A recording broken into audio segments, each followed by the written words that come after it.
Okay. The committee, or I guess in this case the committees, will come to order. This hearing is a hearing of the Natural Resources and Foreign Affairs Committees. The Foreign Affairs Committee will take the lead with the first panel, and the Natural Resources Committee will take the lead with the second panel. Without objection, all members will have 5 days to submit statements, questions, and extraneous material for the record, subject to the length limitations and the rules of the respective committees. Chair Elliot Engel couldn't be here today, and he figured I'd done 23 years on the Foreign Affairs Committee, and I could probably handle this. We'll see if he's right or not. The purpose of this hearing is to provide members of both committees with a deeper sense of strategic importance of America's relationships in the Pacific region, particularly those with the freely associated states. The title of this hearing is the U.S.-Pacific Insular Relationships. America's legacy in the Pacific goes back well before World War II, but is best known for World War II, where my own father fought in some of the very islands we're talking about here. A failure to focus adequate resources and attention on this region in recent years has opened the door to other regional actors. Most obviously, China has taken a growing interest in the Pacific Islands. Further west in the Pacific, they're building some of their own islands. But our focus here is on islands created by God rather than man. Just last week, China pressured not one, but 2 Pacific Island states to change their diplomatic recognition from Taipei to Beijing, with the Solomon Islands and Kiribati switching their allegiance to Beijing. It's worth noting that 2 of the 4 Pacific Island states that still recognize Taiwan are freely associated states, namely the Marshall Islands and Palau. And the topic we're here to discuss today, of course, is the freely associated states, the Marshall Islands, Palau, and the Federated States of Micronesia. We share a very unique relationship with these 3 sovereign countries. The compacts we have with them serve as a foundation for our exceptionally close ties. FAS, or Federated citizens, have the right to live, work, and study in the United States without a visa. FAS citizens serve in the U.S. military at rates exceeding most of the states in the United States. The importance of Pacific Islands should never be understated. They control both strategically and economically an area considerably larger than the continental United States. And as our technology makes the oceans more important, these islands will become more and more important. We enjoy close coordination with all 3 governments in a number of areas, including counter-narcotics and illegal fishing. The Department of Education provides Pell Grants, the U.S. Postal Service provides domestic mail service, and the National Weather Service, Federal Aviation Administration, and FEMA also provide critical services.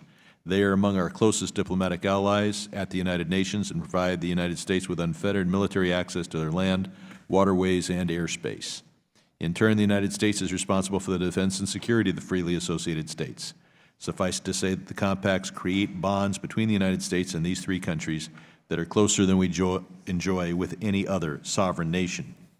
Despite these historic ties, we have heard from FAS leaders that all too often it seems the United States has drifted away.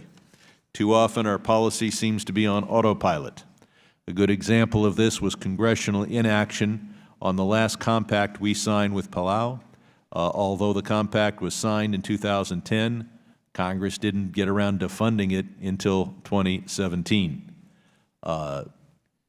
This clearly upsets the relationship, didn't actually save taxpayers any money, and the delay seems to reflect a lack of attention where attention is called for. The current compacts are scheduled to elapse in 2023, 2024. Furthermore, the trust funds we helped establish to provide for these countries' economic development have not performed as well as we would have expected. Accordingly, the freely associated states are not capable of making up for the shortfall when our financial support to these countries ends. To prevent a reoccurrence of what happened with Palau last time, we must get ahead of the issue, and that is one of the reasons we're holding this hearing, to get all of our colleagues in Congress to focus on the importance of the freely associated states.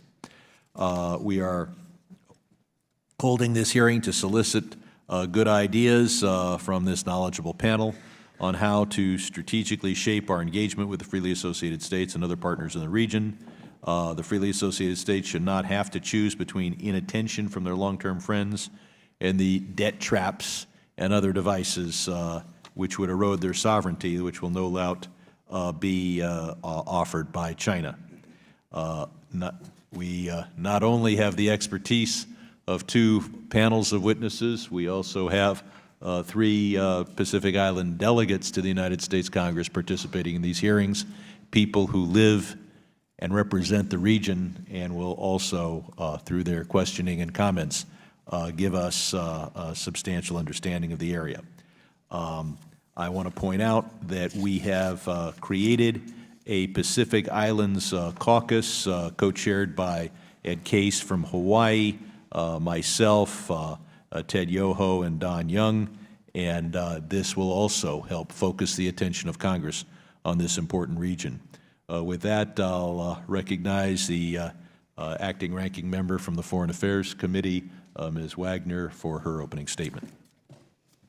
I thank the chairman very much, and I want to welcome our witnesses today and to thank them for their work in support of U.S.-Pacific insular relations.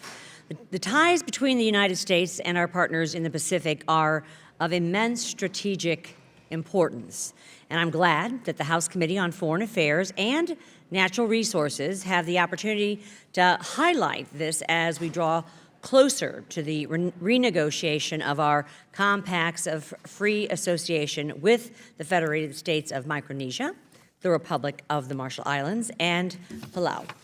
Strong relations with Pacific Island nations are the backbone of U.S. security in the Indo-Pacific and have been since before the Second World War.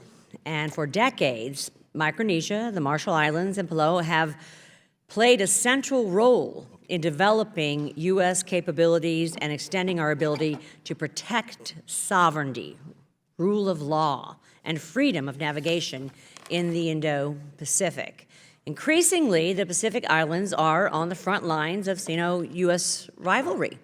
China has already begun to pressure Pacific Island countries in an attempt to push the borders of its sphere of influence out to the so-called Second Island Chain, a line that passes right through the northern Mariana Islands, Guam, and Palau. Last week, China coerced 2 Pacific Island countries, the Solomon Islands and Kiribati, to break with Taiwan and instead recognize Beijing before the Communist government's 70th anniversary on October 1st. China seeks to replicate its diplomatic victory in Palau and the Marshall Islands by weaponizing its economic clout. It has banned Chinese tourists from visiting Palau, and it currently forces Marshall Islands ships to pay higher fees to enter Chinese ports. The United States must stand by its partners and its allies as they face down a belligerent and strident Beijing. China does not share our vision for a free and open Indo-Pacific. It seeks to intimidate, entrap, and coerce the countries with which it works into increasing China's prestige and furthering its own agenda. We in Congress are proud to support the special relationship the United States shares with the Marshall Islands, Micronesia, and Palau. The United States must continue to stand together with the freely associated states in defense of our common interests. I want to thank, again, Chairman, for organizing this hearing. It's wonderful to have representatives from our Pacific Islands here and to be teaming up with natural resources as we delve into this. I yield back the balance of my time, Mr. Chairman.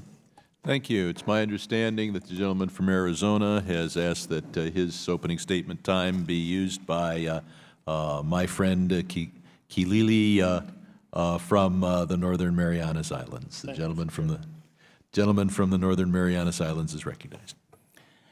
Thank you very much. I thank my colleague for yielding to me. I quote today's hearing, believing the time has come to begin defining a new era for the United States relationship with some of our closest allies, the freely associated states of the Republic of Palau, the Republic of the Marshall Islands, and the Federated States of Micronesia. And in so doing, I also hope to signal to the Pacific region writ large that the United States remains committed, more than ever committed, to this part of the world.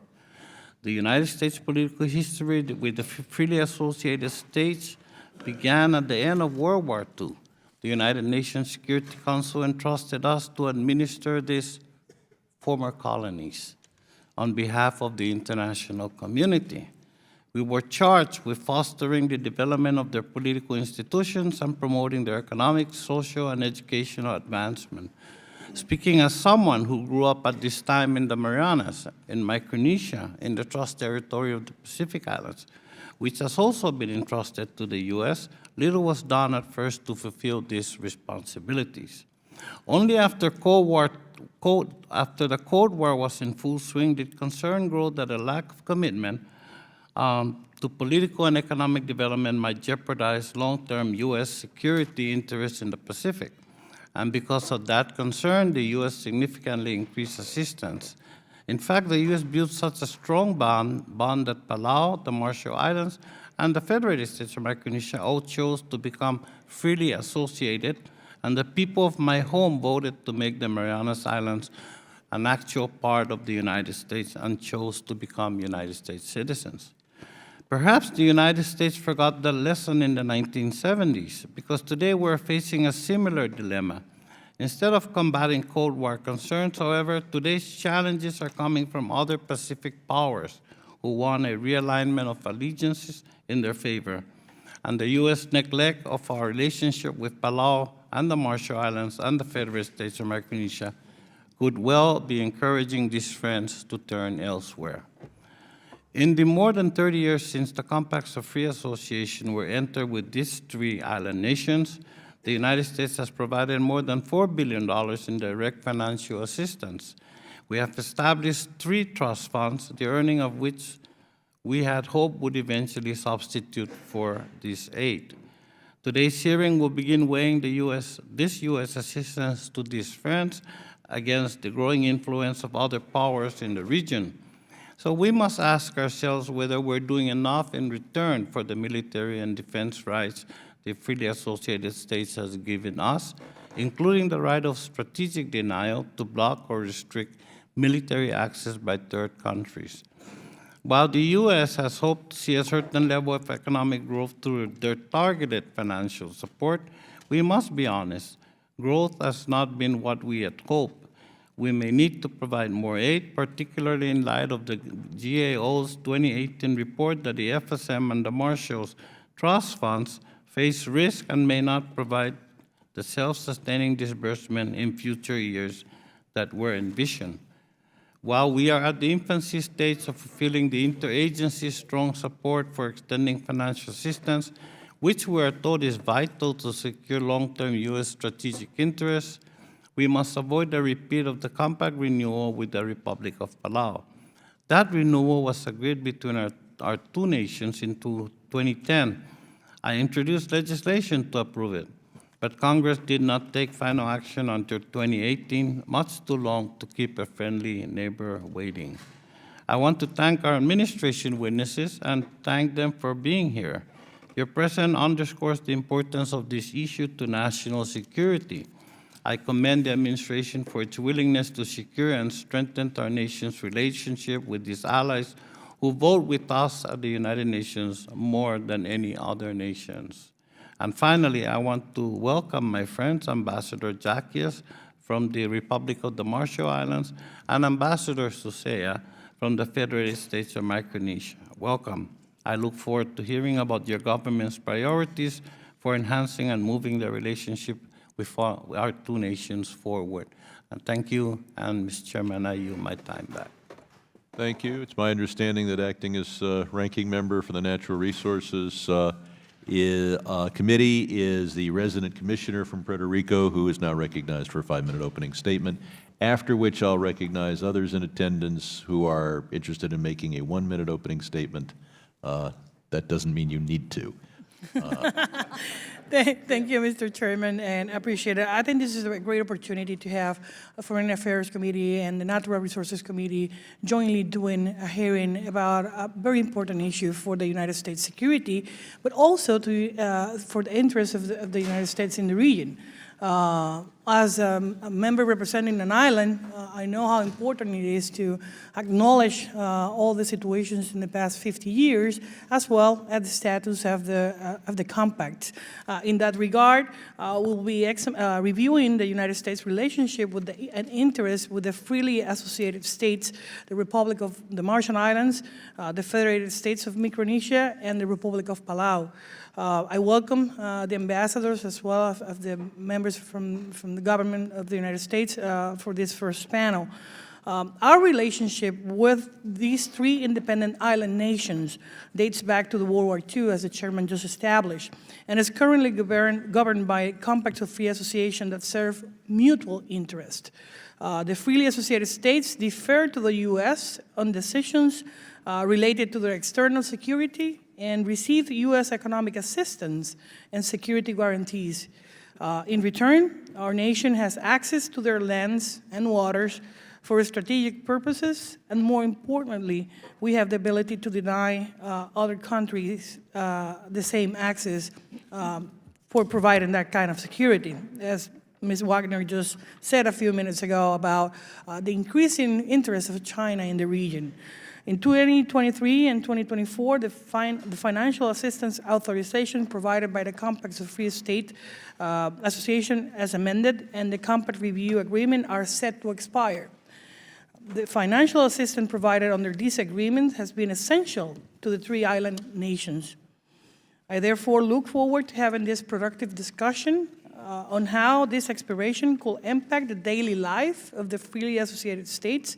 And I also want to know about the implications it could have on the United States' strategic interest in the South Pacific region, particularly whether it could create a leadership void that other nations like China might seek to fill.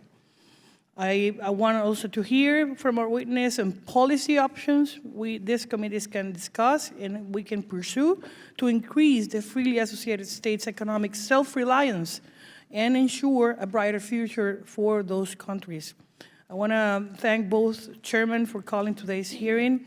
And after having, for the first time, a joint meeting with the President of the United States in May of this year from the 3 independent states, I think it's the first time that happened. And lastly, in August of this year, Secretary Pompeo got a separate meeting discussing the same issue with one of the islands. I think this is the right time to have this kind of discussions and how can Congress help in this regard. I want to recognize Ms. Amata Radegwagan from the American Samoa Island, which is part of the Natural Resources Committee in the House, that is part of this delegation as well, representing actually the Pacific Islands. With that, I'll give back the balance of the time. Thank you. I'll see if anyone needs, yes, the gentleman from Guam is recognized. Thank you, Mr. Chairman. I'm deeply grateful for this joint hearing that we're going to be conducting here today for the purposes of really getting to the bottom of our relationship with the Compact of Free Association and those states that are so associated. It's important for us in the context of today's hearing to remember that the reputation of the United States as an administering power is no better represented than in our U.S. territories, our tribal nations, and our freely associated allies. And this relationship is wholly responsible for establishing our reputation on the world stage. No matter how much we go out diplomatically to try and talk about whether or not the United States is a good partner or a good ally, it is entirely reflected in whether or not our territories, our tribal nations, and our freely associated allies are succeeding or failing. And the success or failure of these administered areas rests largely with the Department of Interior.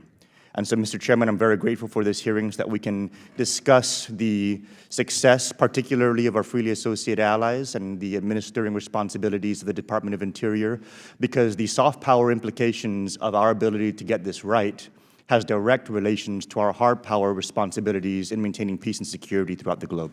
Mr. Chairman, I yield back. Thank you. I understand the gentlelady from American Samoa would seek recognition. Recognized for 1 minute. Talofa lava. Thank you, Mr. Chairman, Chairman Sherman, Chairman Sablan, and Ranking Members Wagner and Gonzalez-Colon for holding this joint hearing on this very important issue. And thank you to the witnesses for taking time out of your busy schedules and coming here to testify. Special greetings to Ambassadors Zackios and Susaia, Nick Pula. The freely associated states are near and dear to my heart. Whenever I have the opportunity to visit any of these island countries, it feels like I'm being welcomed home. In fact, I actually did have the privilege of living in the Marshall Islands for a number of years. The freely associated states are arguably our most important allies in the Pacific. Not only are they important security partners, the people of these island countries have a direct cultural and social impact on the United States and the territories. Their citizens live and work in our communities and serve in our military. They are our neighbors and family members. The American government doesn't just have an obligation to these island nations. The amount of value we receive out of our agreements with the FAS means we owe it to the American people to maintain these relationships. Thank you, Mr. Chairman. I yield back. Thank you. I see no other members seeking recognition, so we'll now move on to our first witness. Randall Shriver began his career in the Navy, served in important positions in the State Department, went on to positions in the private sector, and now serves as Assistant Secretary of Defense for Indo-Pacific Security Affairs. Mr. Schriver. Thank you. Good morning, Chairman and ranking members. Appreciate the opportunity to be here today to talk about these important relationships with the freely associated states. Our relationships with the freely associated states are critical to advancing our strategy to promote the free and open Indo-Pacific. We are advantaged by a deep and rich shared history, but also shared values and interests. We in the freely associated states believe strongly in respect for a safe, secure, prosperous, and free and open Indo-Pacific region that must preserve the sovereignty of all states, no matter their size.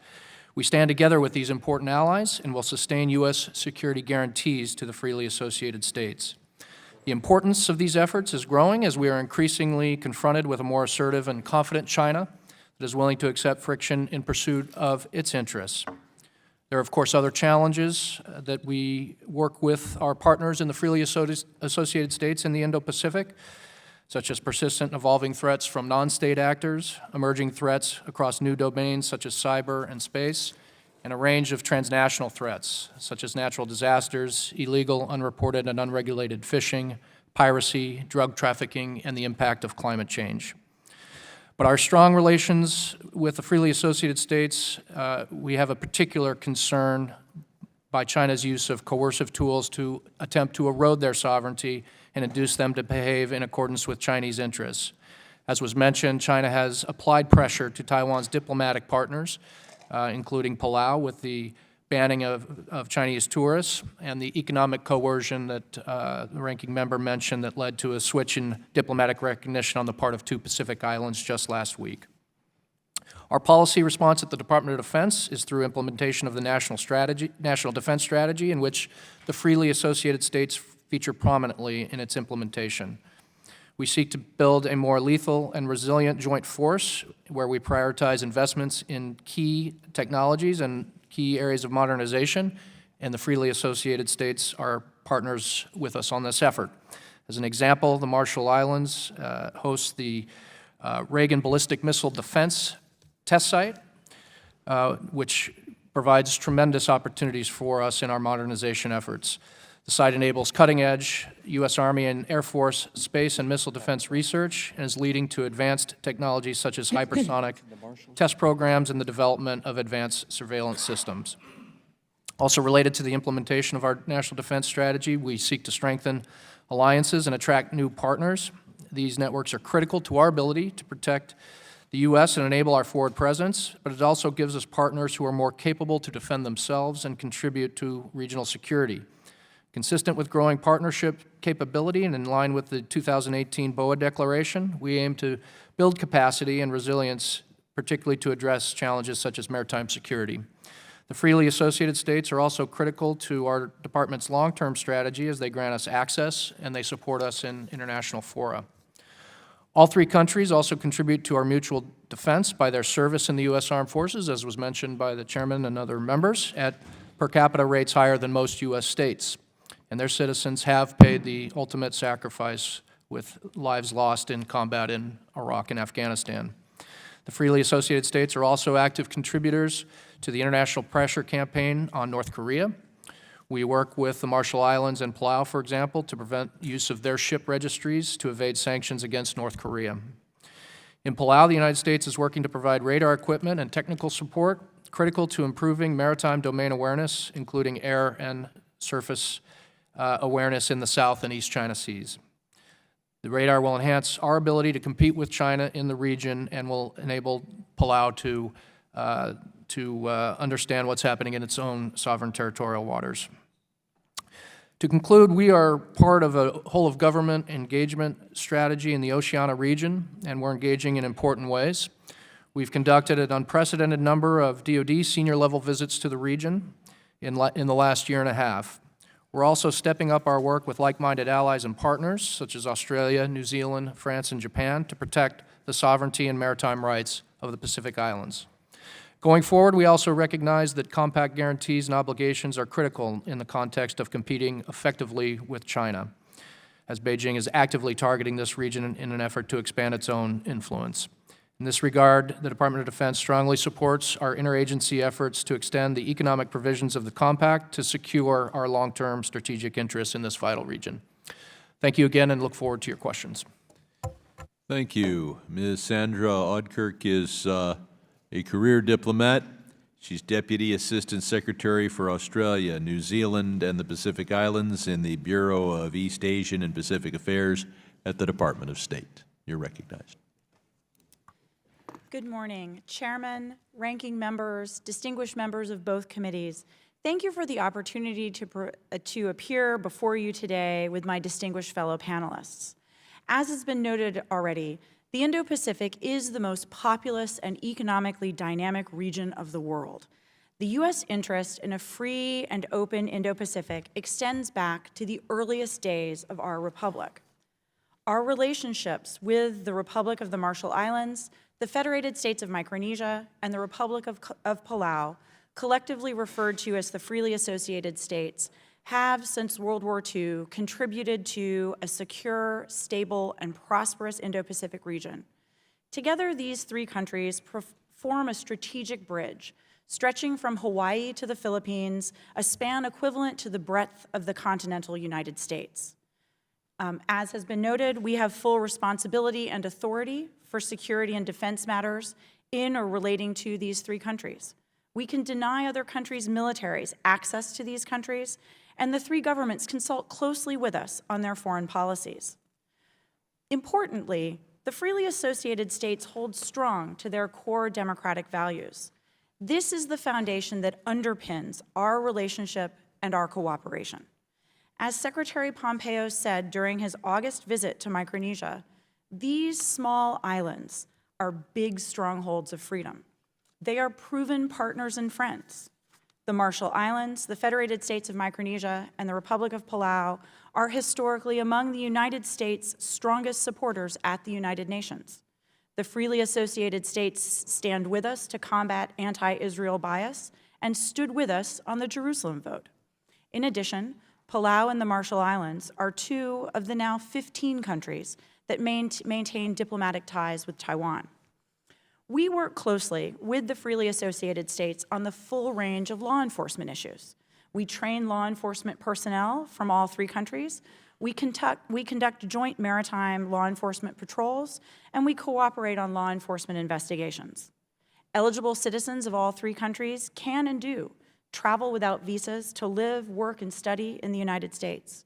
Citizens of the freely associated states serve in the U.S. Armed Forces at rates higher than most U.S. states, and 18 service members have lost their lives in combat since World War II.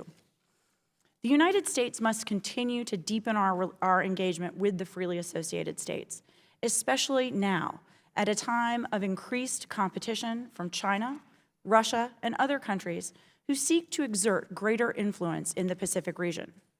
Our compact relationships do not have an end date. However, the scheduled end of U.S. economic assistance is rapidly approaching, and now is not the time to leave these small, sovereign partner nations open to the predations of larger countries. For example, China has significantly increased its engagement with the Pacific Islands over the past decade. China has provided $1.8 billion in economic assistance to the Pacific Islands since 2006, now putting it third in terms of donations, behind Australia at $7.7 billion, and the United States at 1.9. China's engagement is still growing. Against this backdrop of growing competition, there is uncertainty across the Pacific about the United States' willingness and ability to sustain the robust bilateral presence that has contributed to peace, stability, and prosperity in the region. Our allies, partners, and other Pacific Island countries see our relationships with the freely associated states as a bellwether, as a signal of our commitment to the broader Indo-Pacific. On August 5th, during the first visit by a Secretary of State to the Federated States of Micronesia, Secretary Pompeo announced that the United States will begin consultations on certain provisions of our respective compacts of free association with each country. We are coordinating closely across the interagency to evaluate our options. These agreements are complex. They require a thoughtful approach with extensive consultations to make sure that we get them right. An interagency group will travel to all three countries in October to better understand the needs and perspectives of each of the three countries.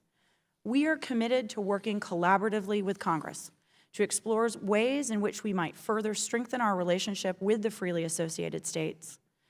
Chairman Sherman, Chairman Sablan, Chairman Grijalva, ranking members Wagner and Gonzalez-Colon, distinguished members of the committee, thank you again for the opportunity to appear before you today. We look forward to working closely with you and your colleagues in Congress to ensure that the United States can effectively secure U.S. interests in the Indo-Pacific. Thank you. We have with us the executive branch's liaison with the freely associated states. He is Nikolao Pula, the Director of the Office of Insular Affairs at the Department of the Interior, and he is recognized for 5 minutes. Thank you, Mr. Chairman, ranking members of the committees, and the distinguished members of both committees. Thank you for the opportunity to testify before your committees this morning. I am Nick Pula, Director of the Office of Insular Affairs at the Department of Interior. Having traveled to each of these countries multiple times, I can assure you that the Federated States of Micronesia, the Republic of the Marshall Islands, and the Republic of Palau share a unique and special relationship with the United States. My colleagues at the Departments of State and Defense discussed diplomatic and military importance of our relationship with these freely associated states. I will focus on the financial assistance provided by Congress through Interior. The Department has partnered with the people of the former trust territory of the Pacific Islands since 1951, when the Navy transferred civil administration to Interior. Given our historic role, Congress determined then that compact funding would flow through Interior. That continues today. No other independent nation with diplomatic and military relationships with the United States also has a relationship with the Department of Interior. This can be attributed to the unique and special history that we have shared and continue to share going forward. This compact framework has successfully ended their trusteeship status and restored stable, sovereign, and democratic self-governance to the freely associated states, while providing the United States with continued access to this strategic region. The compacts allow their citizens entry into the United States visa-free as legal non-immigrants to live, work, and study here. Many families and individuals now live in the United States and also serve in the United States Armed Forces, adding to the growing American Pacific Islander diaspora, another source of strength to the United States relationship with the freely associated states. Through Interior alone, the U.S. has provided the FSM and RMI approximately $3 billion in financial assistance over the last 15 years, from FY 2004 to 2019. From 1994 to 2009, Palau benefited from U.S. financial assistance totaling approximately $560 million. And under the 2010 Palau Compact Review Agreement, passed by the Congress last year, an additional total of $229 million was made available to Palau. The financial assistance included in the compacts for the FSM and the RMI has primarily supported the delivery of health and education services, infrastructure, development such as hospitals, health centers, roads, utilities, and schools. The compacts have also established trust funds for the FSM and the RMI to provide an additional source of funding when annual grants funding eventually ceases in 2023. The U.S. compact relationship with Palau is different but similar. Financial assistance to Palau supports government operations, infrastructure projects, and a trust fund. Neither the United States nor the freely associated states intended for any of the compact agreements to underwrite the entire economies or the full operations of each country. Rather, the compacts were intended to provide an economic springboard, making available the resources to allow the FSM, RMI, and Palau to improve essential government services and infrastructure while they reform the business climate, fiscal policies, and their capacity to govern. The Joint Economic Management Committees with the FSM and RMI, both established under the Compact Law, provide an opportunity for annual bilateral discussions on financial assistance issues and serve as additional accountability mechanism. Compact grant assistance and payments to the trust funds for the FSM and RMI expire in 2023 and for Palau in 2024. As currently structured, post-2023-24, the trust funds provide a transition away from direct U.S. grant assistance and towards economic self-sufficiency. At the end of FY 2018, the balance of the FSM trust fund was $636 million, RMI's was $402, and Palau's was $286 million. However, while the trust funds have grown and performed well, there are legitimate concerns about the expected distributions after 2023 and 24. If funding under the compact is not extended after 23 and 24, or the trust funds are not bolstered, the FSM, RMI, and Palau are all likely to experience significant economic shock with detrimental disruptions to health, education, and government operations. The stability and balance of our relationship in this region that we have engendered thus far may suffer. Thank you, and I'm happy to answer any questions. Thank you for your testimony. David Gootnick is the Director of International Affairs and Trade at the U.S. Government Accountability Office. He also leads the department's work on the compacts of free association. Dr. Gootnick. Thank you, Mr. Chairman. Chairman, ranking members, and members of the committee, thank you for the opportunity to participate in this hearing. I'm going to focus in some detail on the economic assistance to the Republic of the Marshall Islands and Federated States of Micronesia introduced by my colleague, Mr. Pula. Under the amended compacts with Micronesia and the Marshall Islands, sector grants and special education grants, known as the SEG, are scheduled to end and trust fund disbursements to begin in 2023. In my remarks today, I'll focus on two key issues associated with this transition. First, the extent to which the two countries currently rely on U.S. support, and second, the status of their trust funds. First, on reliance on U.S. assistance. the sector grants in the SEG continue to support a substantial portion of government resources in both countries. In the FSM, these grants were roughly 1/3 of all government expenditures in 2016, and nearly 1/2 of their expenditures if you add in other U.S. programs and services, which I'll get to in a moment. In the FSM, the reliance on these grants varies considerably by state. Chuk State, with the largest population and the lowest per capita GDP, is the most reliant on these grants. There, these grants support about 85% of the health sector and 95% of the educational system. The Marshall Islands is somewhat less reliant on these grants. Overall, they support about 1/4 of government expenditures, yet they represented about 1/3 of the health sector and 2/3 of the educational system. Both countries are also facing a transition in the availability of U.S. programs and services provided for by the compacts and their implementing legislation. After 2023, some of these programs and services are set to continue and some are not. So, for example, based on current U.S. law and the assessment of agency officials, FEMA funding for disaster relief and the services of the U.S. Postal Services will no longer be available. Likewise, the FDIC will no longer have the authority to ensure deposits in the Bank of Micronesia.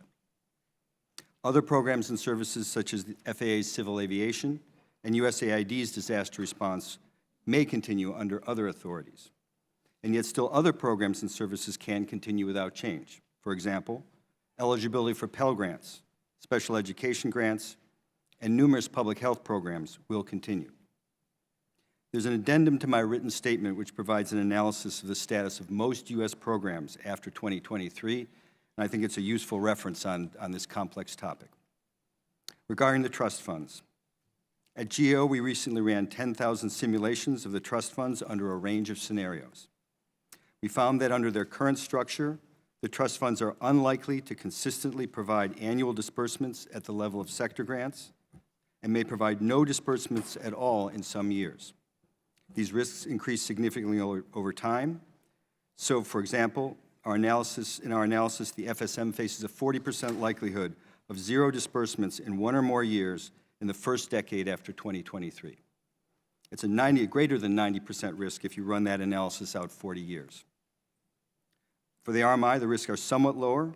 It's 15% in the first decade, yet more than 50% over 40 years. These results are entirely consistent with those of the Asian Development Bank and analysis funded by Interior. These risks have been known for some time, and there have been proposals to mitigate these shortfalls. A number of these proposals rely on changing the constraints on disbursement built into the trust fund agreements. However, absent a reduction in planned disbursements or an increase in contributions, these changes in and of themselves do not resolve the shortfall in the trust fund balances. Additionally, some of these proposals represent changes in the trust fund agreements, and on the U.S. side, this would require implementing legislation. Finally, migration under the compacts is set to continue after 2023. The most recent enumeration shows roughly 38,000 compact citizens residing in Hawaii, Guam, and the Mariana Islands. Compact nation citizens have been recruited by U.S. firms, and migrant communities in the continental U.S. are growing, and in many cases, quite successfully. GAO has and will continue to provide information on the demographics of compact migration and insight on the key issues faced by migrants and the affected jurisdiction. Chairman, ranking members, members of the committee, this completes my remarks. I'm happy to answer your questions. Thank you. We'll now go to recognizing members. Rather than recognizing myself, I will recognize the chair of the full committee, Mr. Engel.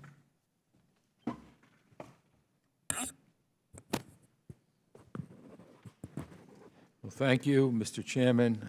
I want to thank Mr. Sherman for his hard work in working for this very important issue, and also in our 2172 Foreign Affairs room. So thank you so much, Mr. Sherman. Thank you to the witnesses for testifying on the many elements of the important and unique relationship between the United States and the freely associated states. And I'm very happy that we were able to organize this joint hearing with Chairman Grijalva, Vice Chairman Sablan, and the other members of the Natural Resources Committee, who have, along with the Foreign Affairs Committee, taken the lead on relations with the freely associated states over the years. I look forward to working with the National Resource Committee as we engage on these issues in the months and years ahead to ensure that we have a good outcome to upcoming negotiations on new compacts of association so the U.S. and the freely associated states can strengthen our ties, safeguard our sovereign interests, and ensure our mutual defense well into the future. Despite the deep historic ties between our nations and the region's strategic importance, there's frankly not a lot of awareness about the freely associated states here in the United States. This hearing provides a good opportunity to put them back on the radar screen. Our relations with the freely associated states are a very important part of our overall Indo-Pacific strategy. The way we handle the compacts will demonstrate not only how we treat some of our closest friends, but America's commitment to the Pacific as a whole. So I'm very glad that we have an opportunity today to discuss how the United States and the FAS can deepen and broaden our bilateral engagement. And again, I want to thank Mr. Grijalva, Mr. Sablan, and Mr. Sherman. I have one question I'd like to ask Ms. Oudkirk. I've long believed that the United States should have diplomatic representation in every country of the world. Recently, during his visit to the Federated States of Micronesia, Secretary Pompeo said he was examining how our government can best interact with the freely associated states to put our relationship on a sound footing for the decades to come. May I ask you, what do you think about reassigning responsibilities for the freely associated states from the Department of Interior to the Department of State or some other agency, and what would be the advantages and disadvantages of doing so? Thank you very much, Chairman Engel. So just to be very clear, we have accredited ambassadors in place in each of the 3 freely associated states and embassies in each of those countries. So the State Department does conduct our diplomatic relationship with those 3 countries as per normal as we would with other countries in the world. The difference is, as Mr. Pula noted, the Department of Interior implements the assistance under the compacts. So I think we believe we have a good arrangement, a good division of labor here. And additionally, Mr. Gootnick described many of the domestic programs that are made available to the freely associated states, from the post office to the weather service. And that's also additional and somewhat unique, but the diplomatic and foreign affairs relationship is conducted by the State Department. Well, how many State Department officers are assigned to U.S. embassies in Koror, Colonia, and Majuro, and are these resources sufficient to achieve U.S. interests and goals? If I may, sir, I will take that question back and give you a precise answer. I think that we believe that we are doing a good job. We are in the process of augmenting staff in many of our Pacific embassies, not just in the freely associated states. But I will get back to you with a precise number on the breakdown of the representatives country by country. All right, thank you very much, and thanks to all our witnesses for testifying today. Thank you. Thank you. The gentlelady from Missouri is recognized. I thank the chairman very much. Ms. Oudkirk, is that correct? As I asked Assistant Secretary Stilwell last week before the Asia-Pacific Subcommittee, have you considered traveling to Taipei in accordance with the Taiwan Travel Act to demonstrate America's support for Taiwan in the wake of the Solomon Islands and Kiribati's decision to break with Taiwan? I am traveling to Taiwan in 2 weeks. I am the U.S. senior official for APEC, so in my APEC capacity, I will be traveling to Taiwan to consult with them on APEC-related issues. Much better answer than I Hallelujah. received last week. Yes, and the chairman concurs. That's wonderful, and I'm so pleased that you're going to do that. We need to make a strong statement about this, and I believe that Assistant Secretary Schriver underscored that also in his testimony. We cannot have China bullying our friends and allies in the region, and it's very important that Taiwan understands how important strategically, in trade-wise, in our values and support that we have for them. So I'm very, very pleased to hear that. Would the gentlelady yield just for 1 second? Absolutely. I just want to associate myself with her remarks. I'm the co-chair of the Taiwan Caucus, and on both sides of the aisle, I think what you just expresses our views as well. I thank my friend. Absolutely, and I just love it when we have these wonderful bipartisan moments of agreement. So, Ms. Oudkirk, what steps will the Trump administration take to make sure that support for Taiwan among the Marshall Islands and Palau, the freely associated states that recognize Taipei's sovereignty, make sure that does not erode further? So thank you very much, Congressman Wagner. Taiwan is a democratic success story. It's a reliable partner. It's a force for good in the world. The United States will continue, and this administration will continue to support Taiwan, especially as it seeks to expand its already significant contributions to addressing global challenges, and in particular, its support to its diplomatic partners in the Pacific, including the Republic of the Marshall Islands and Palau. We believe that China's active campaign to alter the cross-strait status quo, including by enticing countries to discontinue their diplomatic ties with Taiwan, are harmful. This effort undermines regional stability. It undermines a framework that has been established for decades and that has enabled peace, stability, and development across the Indo-Pacific. Thank you. I very much appreciate your testimony for the record, and I think that it is a very good setup for your trip in 2 weeks to Taiwan. I look forward to an outread on that, and I think many on the committee do, and we hope that you'll come back and visit with us about that. Assistant Secretary Schriver, can you explain how the freely associated states fit into our defense posture in the Pacific, a little more broadly? Thank you. They are very important partners across a range of activities, as I mentioned in the testimony, the research and development, the security cooperation on issues like North Korea. With respect to posture in particular, they provide opportunities for logistics support. If you look at the distances from Hawaii to Guam and through other areas of the Indo-Pacific, there are nodes there that are helpful in logistics support, and certainly in the case of a conflict, they would be absolutely critical. They provide access for training, such as Pacific Partnership. There are possibilities of future facilities, but no decisions have been made at this point to build out further other than in the areas I mentioned. If the U.S. Department of Defense no longer has the right of denial over foreign military activity in the freely associated states, how would that affect U.S. national security? We would be greatly concerned, particularly if the absence of that right of denial then led to a more permissive environment for access to certain actors. In particular, we'd be concerned about Chinese access there.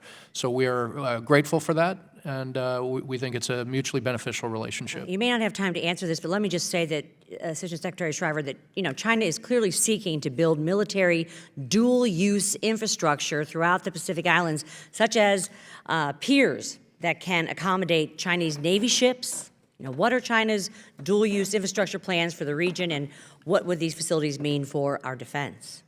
I think the Chinese are very opportunistic, and they're looking for permissive environments where they can use economic assistance and infrastructure support, such as piers, that will create later access opportunities for the PLA. So it's something we watch very carefully and want to make sure that our influence and our relationships are as strong as possible to prevent that. Thank you. My time has expired. I yield back. That's neat. At this point, I'll recognize the Chair of the Full Natural Resource Committee, the gentleman from Arizona.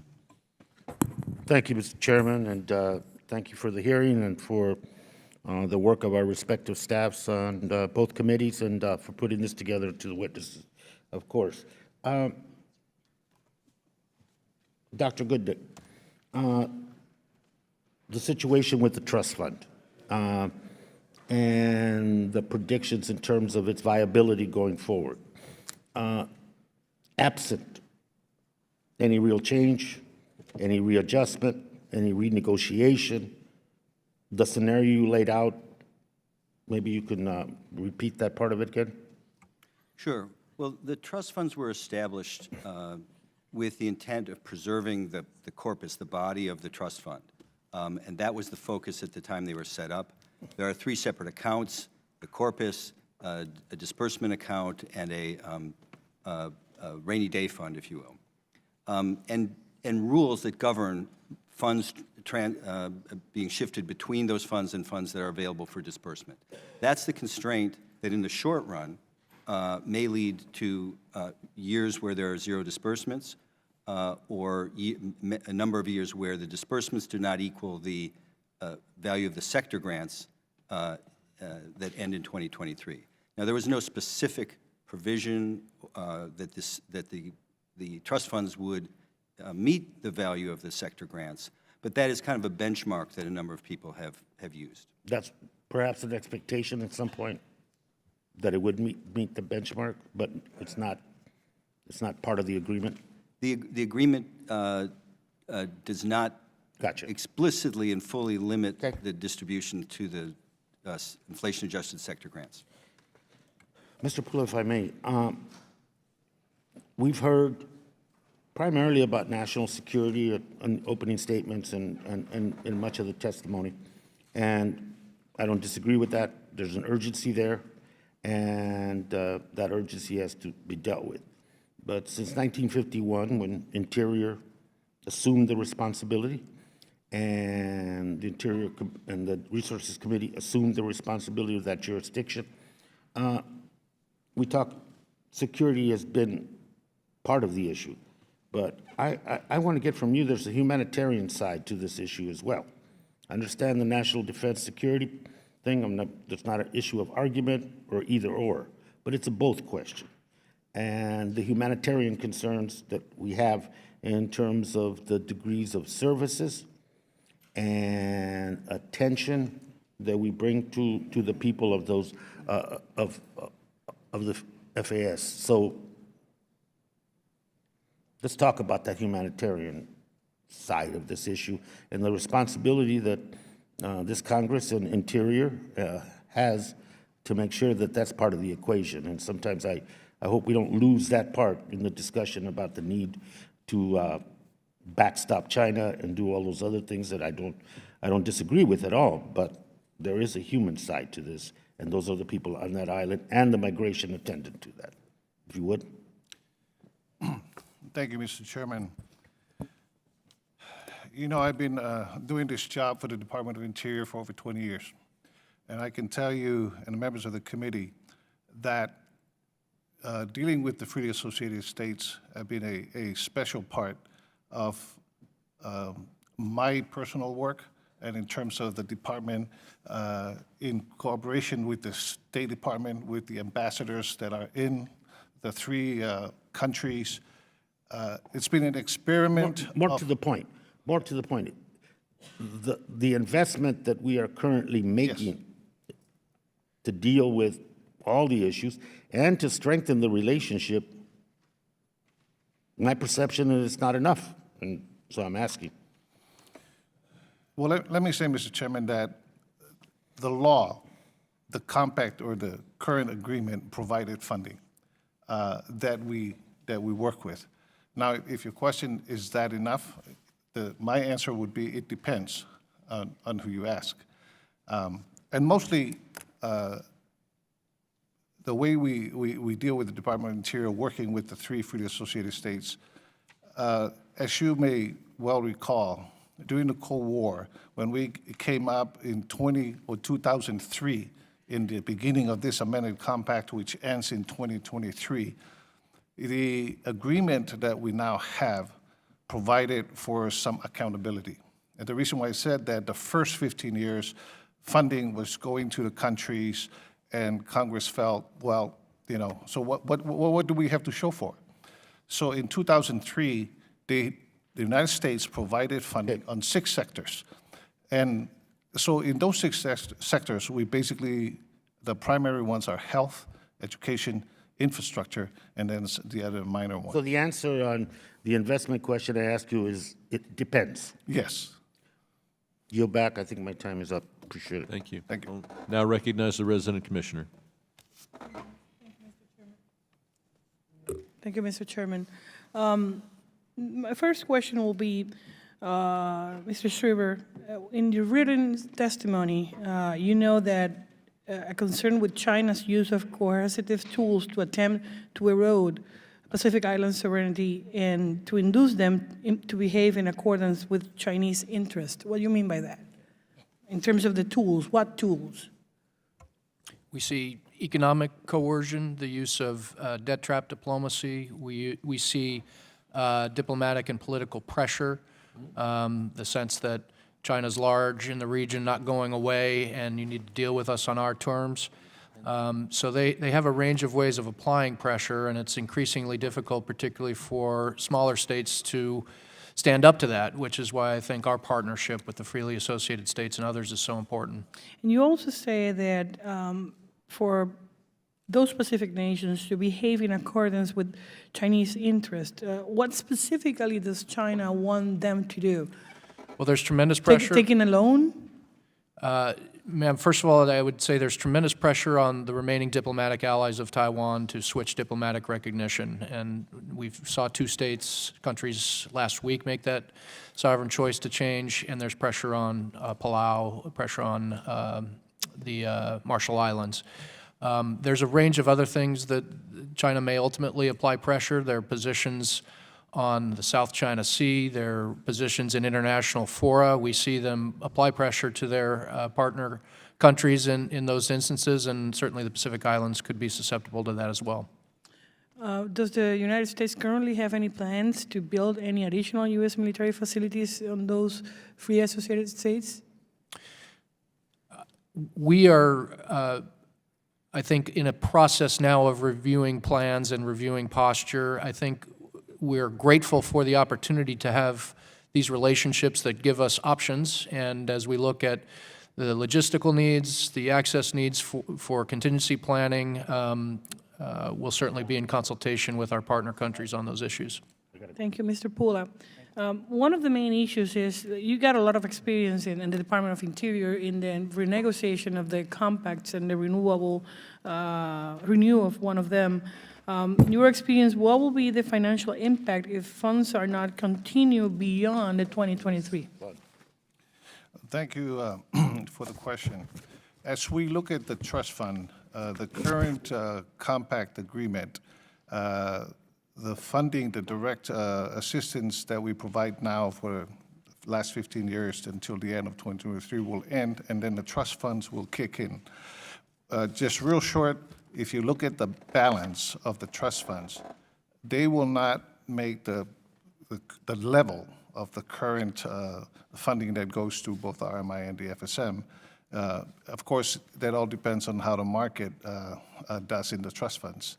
So to answer the question, there are gaps. The RMI's trust fund is a little better. The FSM has a larger gap, and we hope when we get there, and as of course, as was mentioned by my colleague from State Department, Secretary Pompeo had already announced sort of like the renegotiation. So in that sense, those are some of the things that the administration are now kind of working together to figure out how we can help in this process going forward beyond 2023. You're the chair of the trust, correct? Yes, I am. And being the chair of the trust, is any oversight currently in place to that trust? Any review of the processes there that you can share with us? Okay, I'm sorry, can you? You're the chair of the trust. Yes. My question is if the Department of Interior is doing an oversight of the trust as we speak. Right. The way the trust fund is set up, we have 3 members from the U.S. and 2 members from both the RMI. Do you have a monitor on the trust right now or no? Oh, Do we have a manager? Yeah, we hire financial folks that help us on a daily basis. Yeah. In that experience, I would love it, and I know my time is running, but what detailed assessment of what stays and what may go away if the compact are not renegotiated? Well, I can say this, the trust funds won't be enough in terms of the funding. Like I said, that is something that we're sort of like discussing how to help. The portfolio itself of the trust funds of both FSM and RMI are sort of diversified based on the markets, but at this point, we hope that it will work toward that. And if you can provide it for the record later on, what recommendations specifically for the renewal or the agreements you may ask from this committee. Having said that, I'll yield back. Thank you.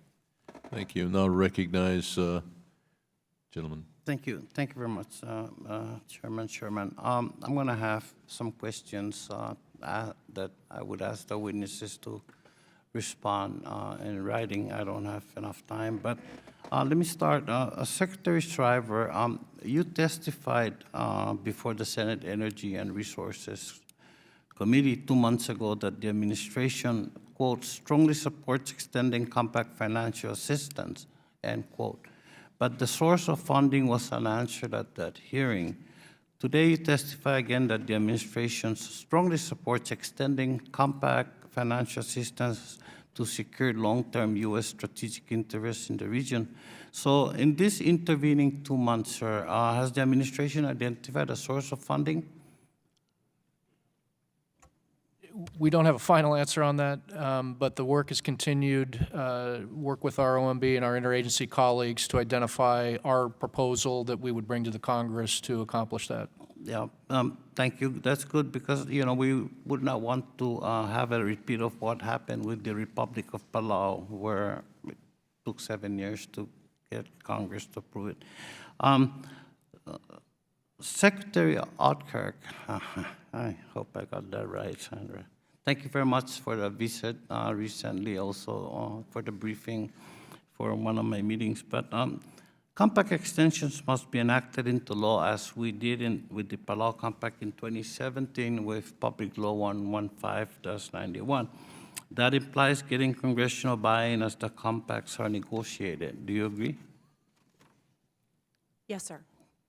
So Secretary Pompeo has announced that negotiations are beginning with the Federated States of Micronesia. I hope we can count on the administration to cooperate and communicate fully with the committees as these negotiations progress. May I have your commitment to do that? Yes, sir. And just to clarify, we have begun consultations. We do not yet have a negotiating mandate. Thank you. And I know you have a lot on your plate, so any idea who will be conducting these negotiations? And I ask this question because the Palau Compact extension was handled by a State Department career officer, whereas the previous FSM and Marshall's negotiations were handled by special representatives of the President. And this is important because the negotiator must be able to get commitments from other federal agencies like the Postal Service, FEMA, FAA, FDIC. The negotiator has to have clout and must be able to speak for the President, right? Yes, sir. So right now we are looking. We are in the consultative process. We are working to determine who the negotiator will be. We have not made a determination on that yet, which is why I would draw a distinction between the consultative period that we're in now. We're listening, we're asking questions, we're trying to draw lessons learned. We are not actively negotiating the extension. But within that lines, I was just making a suggestion. I hope you take that into consideration. A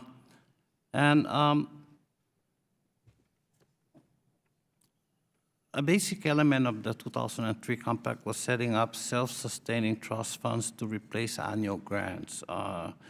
GAO reports that the trust funds are unlikely to meet that goal. So is it going to be one of your goals in negotiating compact renewals to adequately capitalize these trust funds so they can replace the annual grants?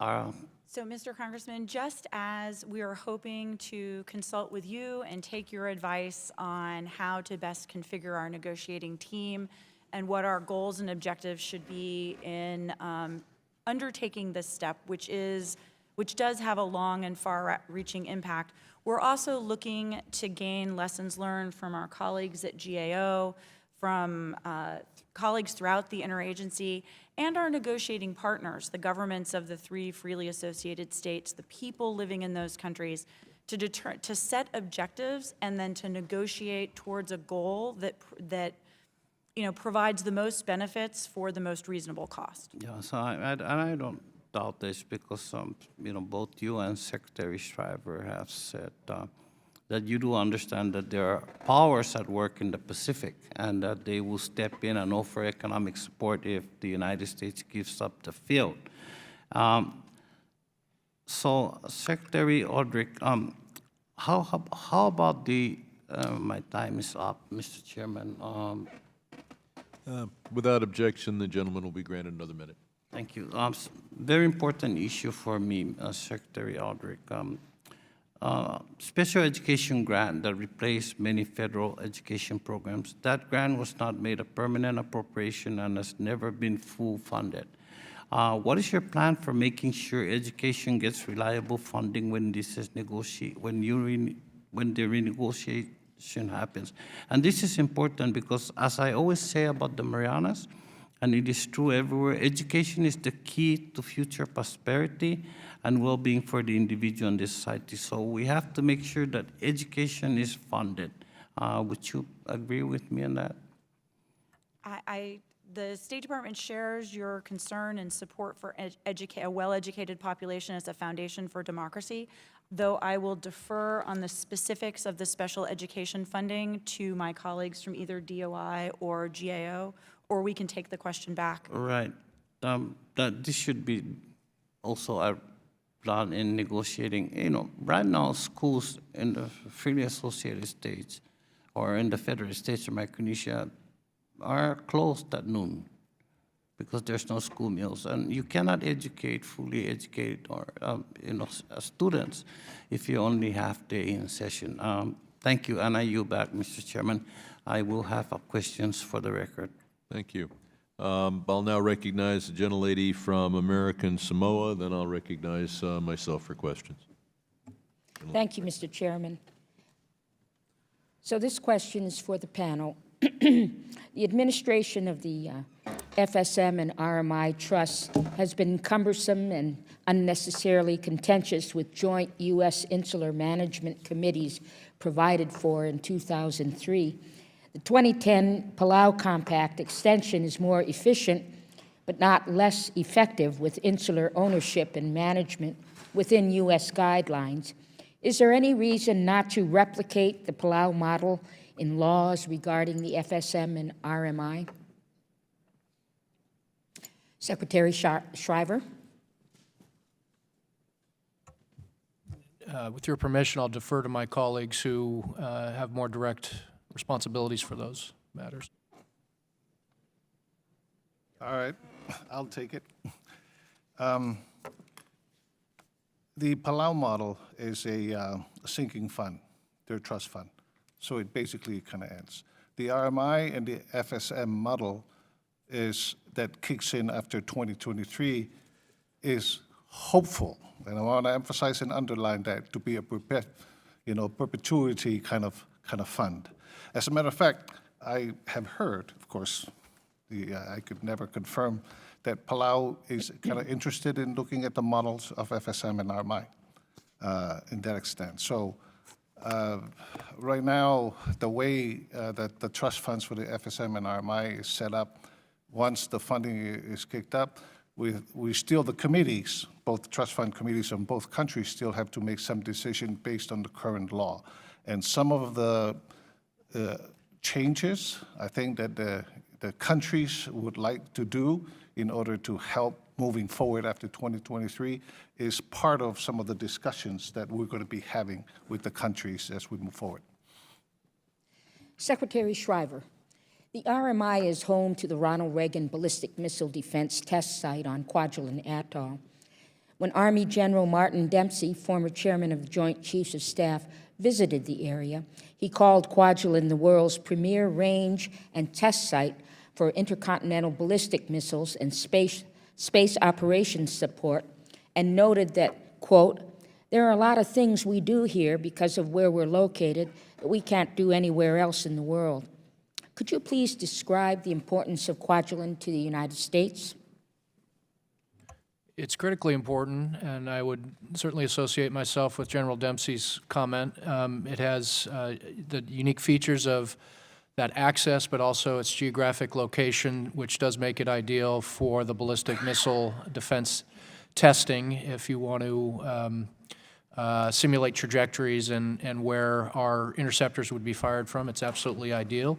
There are other research and development projects that are conducted there, and I mentioned in my opening remarks the work on hypersonics, and there are a number of tests coming up. So it remains a critical facility, which we highly value. Thank you, Mr. Chairman. I yield back. Thank you.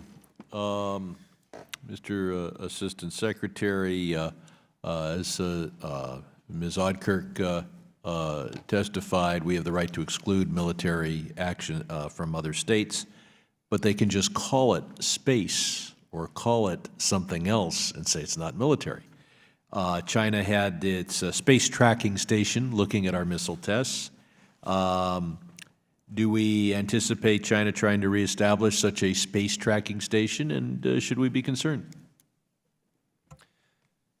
I haven't seen any specific reporting about future intentions, although their ambitions in the space area are quite robust, so I think it's... But do you think, we do missile testing in the area? Yeah. Is the Department of Defense concerned having the Chinese monitor that from the Marshall, from this territory, the Marshall Islands? Certainly, any place where they can advantage themselves for that kind of collection, we would be concerned. So they can do a better job of monitoring than they could from just sending a ship there? Does having a land base enhance their ability? Potentially. There are technical details. Please take a look at that. Yep. We've talked a lot about the need to fund our efforts. The biggest pot of money is the defense budget. It is much hard. It is, on the one hand, the current system we have has a lot to speak for it, but if it's just about a matter of getting the money, and I'm not talking about changing who does the work, could the Pentagon support the idea that the cost of the freely associated state compacts, et cetera, come in the defense budget? We're engaged in that discussion internally. I think there are some questions about the expertise for programs such as education and health that we don't have. Trust me, you'll give the money over to Mr. Pula. Yeah. Of course, we have a number of programs that do benefit directly the local population. I mentioned the radar facilities in Palau. So I'm not talking about who spends the money. I'm talking about getting the money for this important service. So I mean, just by way of side, do you know that I think the biggest funding for breast cancer research is in the military budget? If you want to do something good for the country or the world, you put it in the military budget. So I hope that you'd continue to pursue the idea that the money would be in the military budget, but it would immediately be transferred to state for what they're doing, to interior for what they're doing, and of course for what you're doing. This is too important to our national defense to say, well, it was a good idea for our national defense, but we couldn't find any money in the interior budget, so we didn't do it. Ms. Oudkirk, cryptocurrency is something that the Marshall Islands is looking at. I had a chance to talk last May with President Hina and urge her not to go down that road. I serve on the Financial Services Committee. Our chair has echoed the words of President Trump that this is a very bad road to go down. What is the State Department doing to discourage the Marshall Islands from adopting what is being called a sovereign cryptocurrency? Sir, with your permission, I will take that question back. Okay, but if you look at the policy of the government, both on the Democratic side and the president, This is a huge risk to our national security. As important as what the Defense Department does, a lot of our power comes not from his ships, but from our ability to control the world financial payment system. Our sanctions, for example, rest on that, and you should not allow something under an entity that you're coordinating with to undermine that without making it a major concern. Yes, sir, completely understood. And it's also a very technical issue and one where the Treasury It's Department. not that technical. You just say it's critical to the United States that the Marshall Islands not go down the road of a sovereign cryptocurrency. We do a lot for you. We're going to do more, especially when we put it in the Defense Department budget. Please don't do this.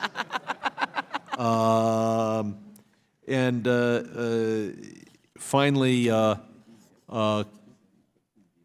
climate change.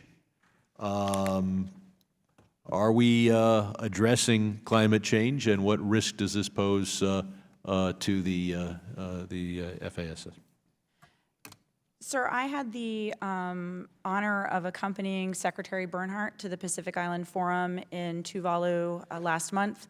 Climate change was an absolutely top priority for the Pacific Island states there.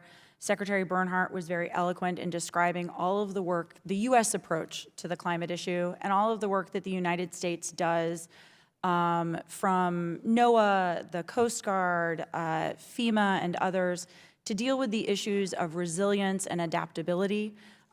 This is an issue that is of absolute importance to our partners in the Pacific, and it's important that we engage with them and explain our approach and the many things and the many programs that we have across the region to work on adaptation and resilience and handling extreme weather, making weather predictions, et cetera. My time's expiring. I'll simply say that if we emitted less carbon and less methane, perhaps that would help as well.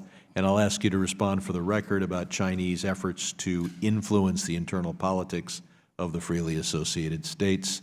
And with that, we'll recognize, what? Oh, Mr. Yoho, the gentleman from Florida. Thank you, Mr. Chairman. I appreciate you all being here. You know, since post-World War II, the Indo-Pacific region has been, considered open and free and passable by all.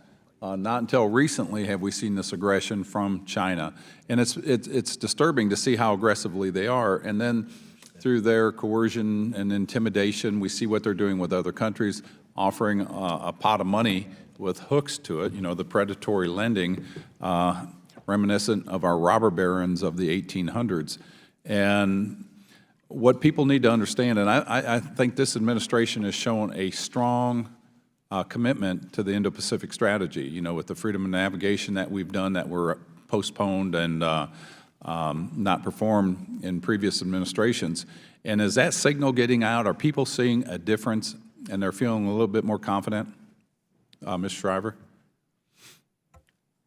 Certainly, we hear a lot from allies and partners that they welcome our increased presence and our increased freedom of navigation operations. We're also doing, outside the 12 nautical miles, a lot more joint sails and joint patrols with other countries.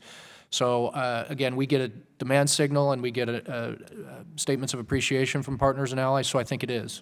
Okay, and I've seen other countries step up, as you've seen. I've seen Canada say they're going to, and the UK and all these, and those are all positive signals that as a coalition, we are going to make sure that the Indo-Pacific region stays open to trade as it has done. And there's only one aggressor, and that aggressor, is, of course, as we've heard, is China. And people said it is a threat. It's only a threat if you're afraid of it, number one. Number two, if you're unprepared for it. And with the tools this committee passed through last year that the President and the Senate and the President signed into law with the BUILD Act that created the United States International Development Finance Corporation, which is due to roll out in October. Are we identifying projects and letting the people in those areas know that it is different than what the BRI initiative of China has? And Ms. Oudkirk, if you look like you're ready to say something there. So thank you very much, Congressman. I think I can speak for the entire administration in saying we are delighted that Congress provided us tools through the BUILD Act to enhance our ability to support U.S. business as we put forward a model that competes with that, with the closed, secretive model of China's Belt and Road Initiative. We are looking forward to something called the Indo-Pacific Business Forum, which will be held in early November in Bangkok. That forum, it will be an opportunity. That's in November, isn't it? November 4th, yes, sir. And we have representation there? Secretary Ross is leading a large trade delegation. You are all welcome to come. I might be there. And we'll have other parts of the administration there as well. But that really is going to be the big public opportunity for us to unveil the implementation of the economic side of the Indo-Pacific strategy. So the various alphabet soup, Asia Edge on energy, ITAN on DCCP on telecommunications, ITAN on infrastructure. There's a list of projects. Hopefully, there'll be signings, there'll be deals made. It should be a really good follow-on event to the event that the cabinet secretaries had last summer here in Washington at the U.S. Chamber, where they unveiled the Indo-Pacific. Okay, let me go ahead and interject here, because you guys are the boots on the ground. You're the ones that are the face of America. You can only do what we do as far as creating tools and use those tools. But I hope the message gets out clear. You know, we talk a lot about the military strategic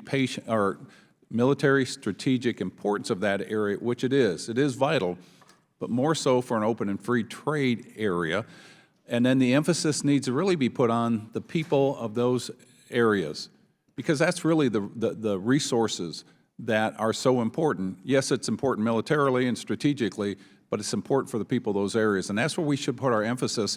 And I'm reading your notes, Ms. Oudkirk. You were talking about the amount of tourism that China was going in there, and it boosted their economy up a bunch, but China got upset because they weren't recognized, and so they told everybody don't go there. This is the coercion they're going to use over and over and over again that we don't do, and I hope that message gets out and that you use the tools available. And real quick, am I over? I am over. Nope, I'm still going. Just looking at the wrong red button.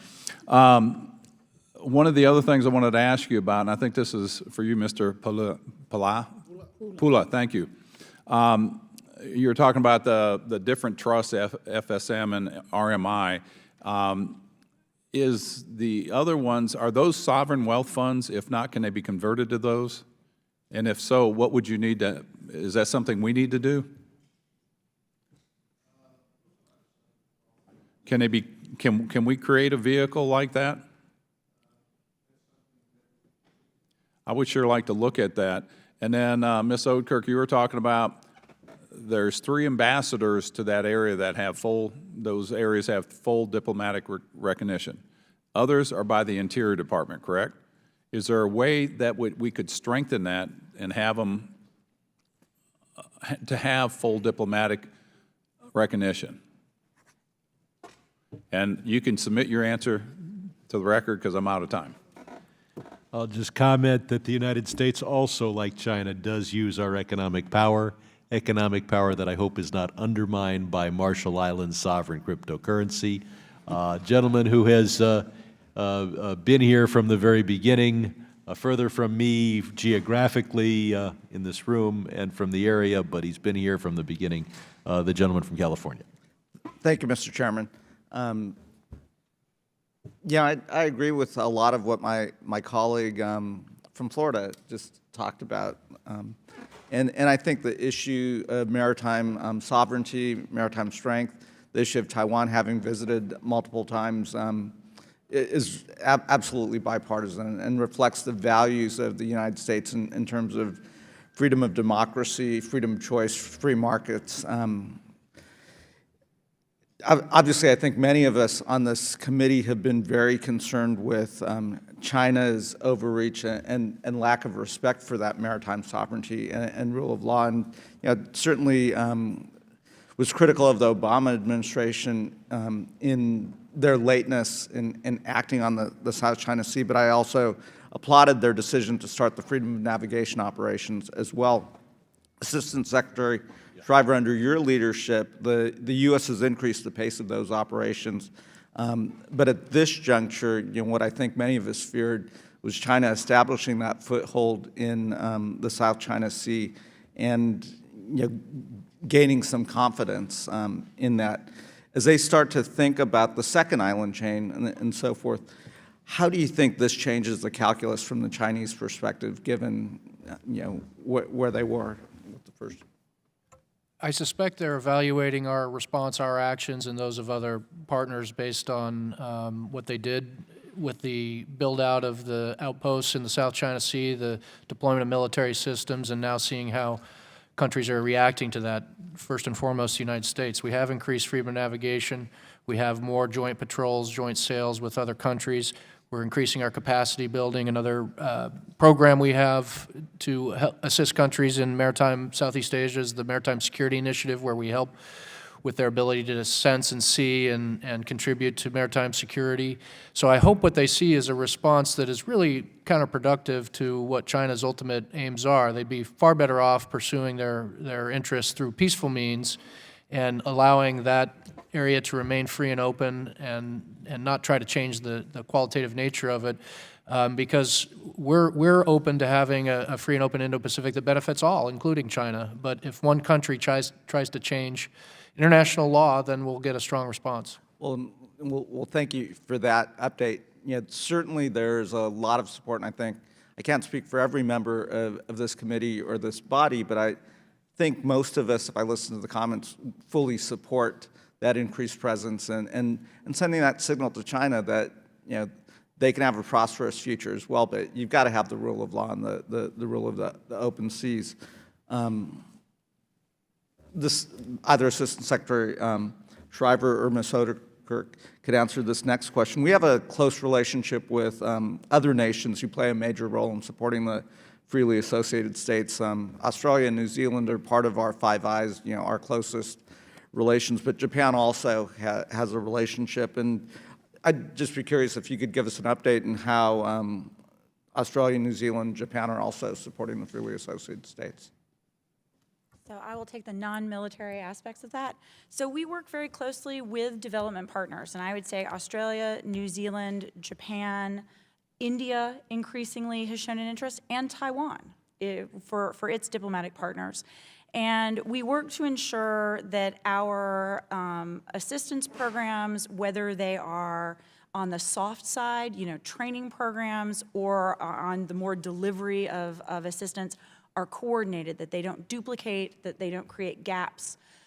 This is an effort that we have broadly across the Pacific in support of the various strategies, our Indo-Pacific strategy, the Australian Pacific Step Up, and so that's something that is ongoing, and it's the subject of constant diplomatic engagement. Great. If I could just add briefly, Secretary Esper took his first trip as confirmed secretary to the Indo-Pacific, and he included Australia and New Zealand. First Secretary of Defense visit to New Zealand since 2011. It was not only to invest in that relationship that's important, but it was to talk about the Oceania region. As my colleague mentioned, Australia has a step-up program. New Zealand has the reset. So we're talking about how we can be partners together in protecting the sovereignty and increasing capacity in this area. On the DoD side, we have specific projects throughout the Pacific Island region. There's work going on in the PNG that we're doing with the Australians about a particular base. There's work in Fiji where the Australians have worked on the peacekeeping training facility, and we're doing the training. So it's expansive throughout the region, and it's really a way to leverage the like-minded nature of those close alliances. Great. Well, thank you for that. And again, for the Chinese that would be watching this, this is an important region. Now recognize the gentleman from Tennessee. Thank you, Mr. Chairman, members. This area actually holds a little bit of history in my family. My father was in the United States Marine Corps and fought on the island of Palau, so some of these islands are, he and my mom are both in heaven, but they were wonderful people. And Daddy went back for the 50th anniversary of the invasion of Palau, and they treated him like royalty, and it was in one of his fondest memories. And I remember my mama was there for about 30 minutes, and she slipped on some coral and busted her head open, and my dad made a joke about how that he was there for, I think, 20-something days in combat and never got a scratch, and Mama was there 30 minutes, and she got a Purple Heart. So, and the Navy surgeon, actually, after my mom and daddy both died, I was going through some stuff, and the Navy surgeon actually wrote my parents a very nice letter, just how memorable it was. So, I and Daddy, one of the greatest, I guess, disappointments of his life was after the war, they went to China, actually, and were escorting the Japanese soldiers off the island because the Chinese were killing them. But Daddy had a real love for the Chinese folks, and he hated the fact that we, in his words, we turned them over to the communists. And he said they could have been one of our greatest allies, and we blew that. But anyway, and my question really has to do with if China tried to coerce any of the freely associated states, the FAS, to switch their diplomatic relations from Taiwan to mainland China, could our defense veto or the right of strategic denial prevent this? And I answer, if any of y'all could answer that, that would be fine. And thank y'all so much. Okay, thank you very much, Congressman. I'll address the issue of sort of Taiwan's diplomatic partners. So we were very disappointed in the decisions of the governments of the Solomon Islands and of Kiribati last week to switch recognition. We do believe that, as I said earlier, that the status quo situation across the straits is a situation that has enabled peace and prosperity in the region for decades. We believe that countries who choose to recognize China in the hopes that it will provide economic benefits or concessionary loans ultimately will be disappointed, as have many other countries who've taken out those loans for other reasons once they realize the terms of the loan. I think when we look at China's Belton Road initiative, we see that it is a program by China for China. And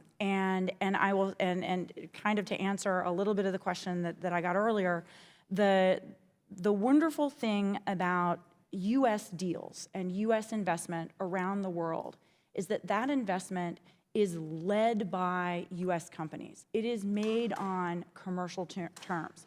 We deeply appreciate the support that Congress has given us through the BUILD Act and other economic tools that will help us support our private sector, but at the end of the day, it is the private sector that needs to lead, and that is what makes us different from China. Any others want to comment on that? Okay.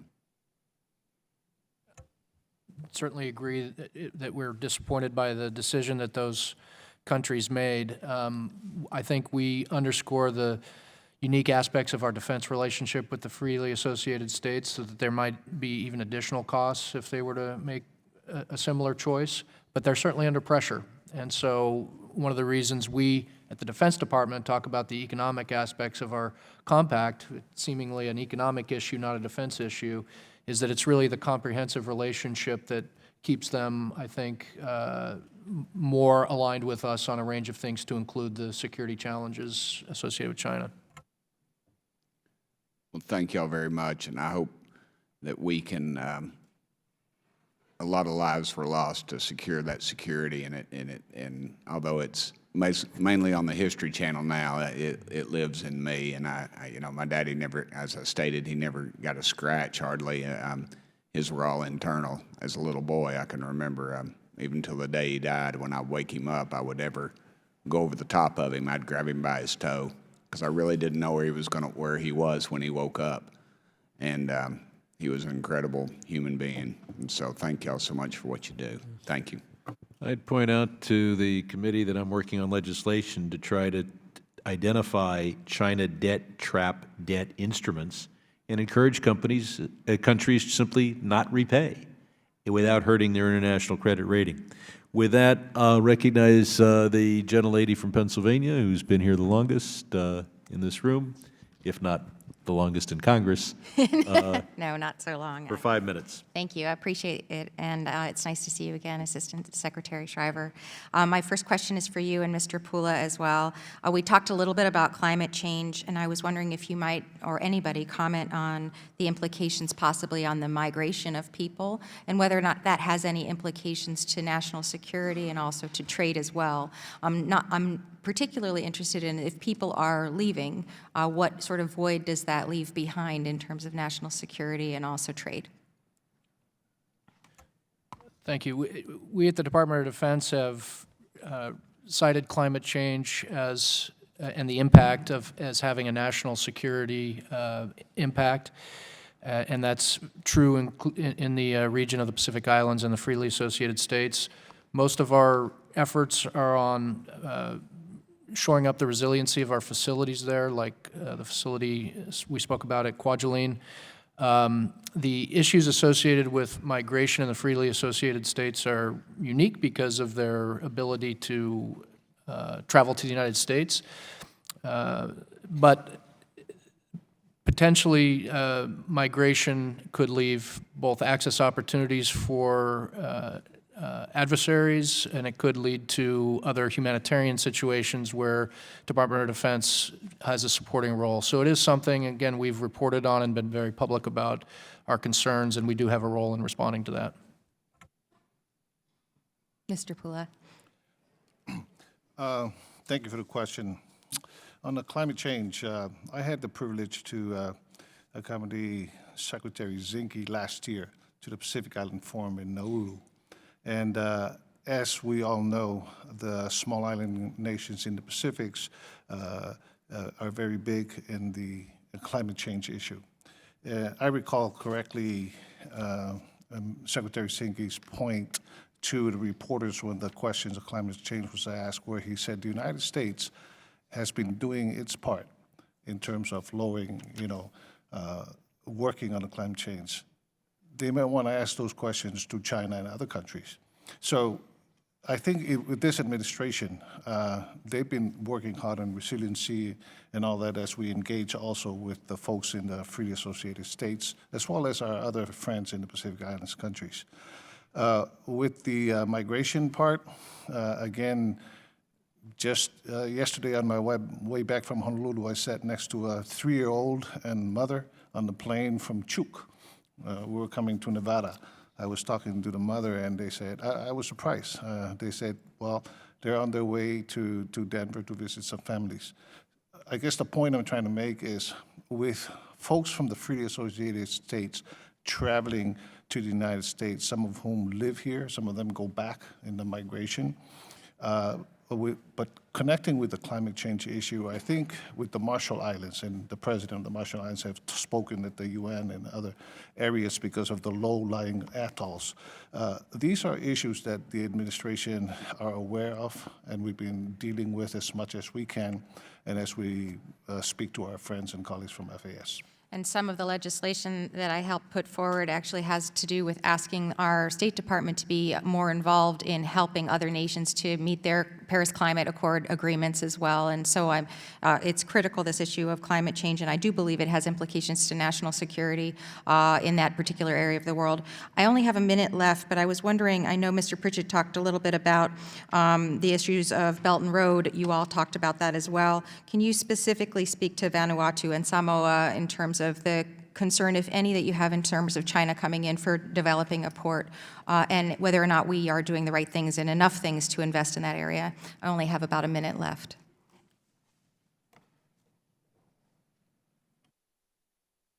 Starting with the port, there's been public reporting on the Chinese involvement in building out a port in Vanuatu. Interestingly, there was public backlash in Vanuatu about the suspicions that the port and the pier in particular would be used not just for commercial purposes, but to potentially host military vessels. So that backlash led to clarifications from the government there that they are for commercial purposes, but that can change in the future, so we are concerned about that. I think we are engaging Vanuatu in ways to demonstrate that we can be a preferred security partner. I traveled there with an interagency team, including Coast Guard colleagues, who talked about their law enforcement needs and the interest in protecting their sovereign territorial waters from illegal, illicit activity. And so we're trying to use the tools available to us to show that we can be the preferred partner.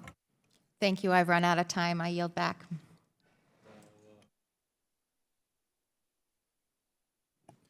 Thank you, Mr. Chair, and I'd like to start out by following up on your comments about our new Pacific Islands Caucus, which is a first-ever congressional caucus focused on the Pacific Islands, roughly 24 jurisdictions across the entirety of the Pacific Islands that are all integral to the future, not only the Pacific, but the Indo-Pacific and our country. And so we welcome the community here and all those listening. If the gentleman will yield, I want to praise you for coming up with the idea and getting us organized and creating that caucus. I yield back.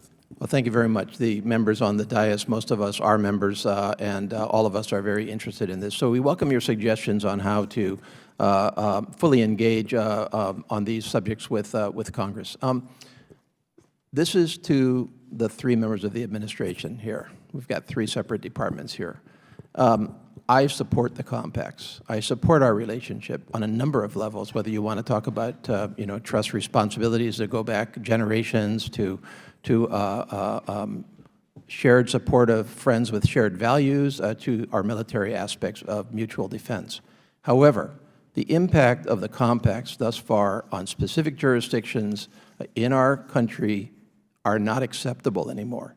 And I speak primarily of the locations where the compact migrants come to.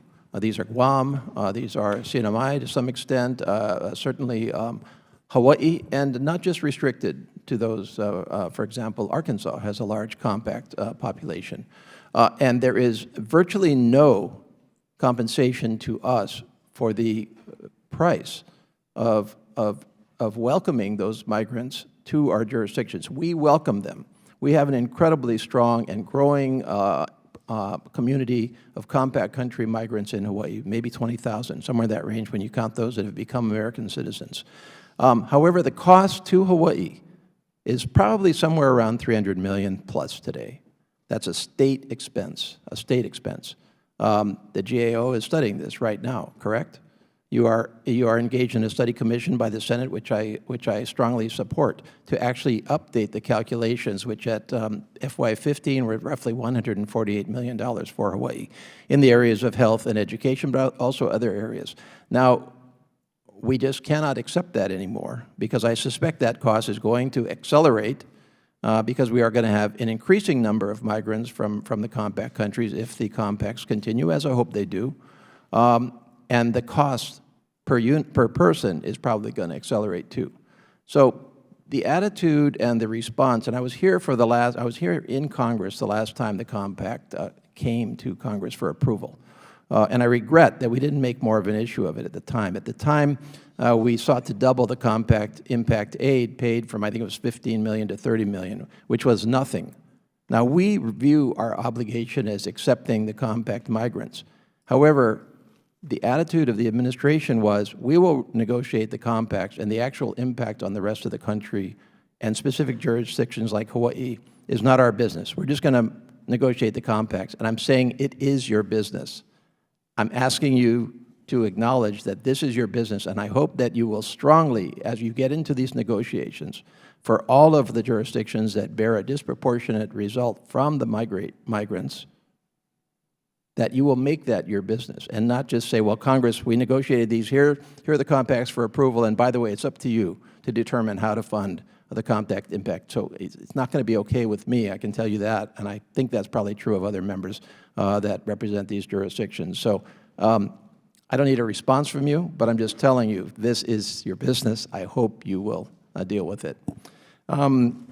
Let's see, I want to talk briefly about the interchange having to do with the State Department, Ms. Oudkirk. I had a very interesting interchange with journalists from the Pacific Islands. It was a program put on by the East-West Center, which is one of our preeminent institutions located in Honolulu that outreaches to the Indo-Pacific. Invaluable to our relationships. And these journalists came in to talk with me freely off the record. We had a great discussion. They were all from their countries. And I asked them, you know, what is the one thing that we can actually do to strengthen our relationships? And they basically said, it's about relationships, personal relationships. And their perception, almost to a person, and these are people from across the Indo-Pacific, all felt that basically China was out-personalizing us in this department. Now, it strikes me that, yes, of course we have a diplomatic presence, but I'd be curious to see what that diplomatic presence has looked like in terms of a trend over the last 10 or 20 years. I hope it's been going up, but probably not. And what also strikes me is that a lot of our soft power outreach is now borne by the Department of Defense. They do a great job in many of these areas, but they shouldn't be doing that. It really should be state that's doing this. So I would simply leave you with that comment, that there is a significant perception, at least, that in terms of the development of relationships, we're not doing a good job. Thank you. Thank you. I'll now recognize the gentleman from Guam. Thank you, Mr. Chairman. I'm going to echo some of the sentiments from my colleague from Hawaii, but maybe be a little bit more pointed in so doing. Mr. Pula, in your response to my chairman on the Natural Resources Committee, when you said that it depends in terms of who you ask with respect to whether or not the U.S. investment into the FAS states was sufficient for them to be able to reach a level of self-sufficiency, I don't think it depends on who you ask. I think it's blatantly obvious that it's been an abject failure. Not only has the corpus of the trust not grown to a level to meet the need of the funding, not only has the grants and technical assistance been sufficient for the areas to be able to reach a level of self-sufficiency, not to rely on those fundings, but both of those funding levels have not even factored in the inordinate amount of subsidy that is provided by the host regions, to include the territories, the state of Hawaii, and the others that was mentioned by my colleague. If we had not hosted this level of migration, the corpus and the trust fund and its growth would be even more underwater, and the grants that they're receiving would be even less sufficient. So I don't think there's any debate as to whether or not the compact relationship was sufficient or not for these areas to be able to reach a level of independence. I think it's very, very obvious that it hasn't. On Guam, the population of the FAS residents is more than 2 out of the 4 states that comprise the FSM. It's over 50% of the entire population of the Republic of Palau, and it's over 50% of the entire population on the island of Majuro, that is the largest atoll in the Republic of the Marshall Islands. And so the subsidy that's being provided, at least just from Guam, for the compacts and their lack of ability to be able to make up for whatever these areas are needing, is enormous. Not only does the population of the FAS make up almost 10% of the population on Guam, but the compact impact fundings that Guam receives is less than 2% of what its overall budget is for its annual fiscal year operations. We get less than 2% of the funding in compact impact for our budget, and our population on the FAS is nearly 10%. So the subsidy is enormous. And we need to factor all those things when we're looking at this on an equal basis. Part of the way for us to be able to move away from the need for subsidy in terms of whether it's being done in host areas or if it's going to be absorbed by more trust funds is to ensure the areas are able to develop to a level that they're not going to be having their population move to areas to get subsidized. And it's also to be able to ensure level of developments that we're not relying on trust fund monies to subsidize the lack of development. But development is grossly lacking in these areas, and I would like to argue due in large part to our inability to necessarily expend the resources that are provided in a way that's going to facilitate that development. And so I wanted to ask specifically about the Joint Economic Management Committee and the Joint Economic Management and Financial Accountability Committee. These 2 committees are responsible for administering the grants that are provided to the FSM and the RMI. With respect to all the grants that have been provided, is there a balance that's basically unexpended in GEMCO and GEMFAC?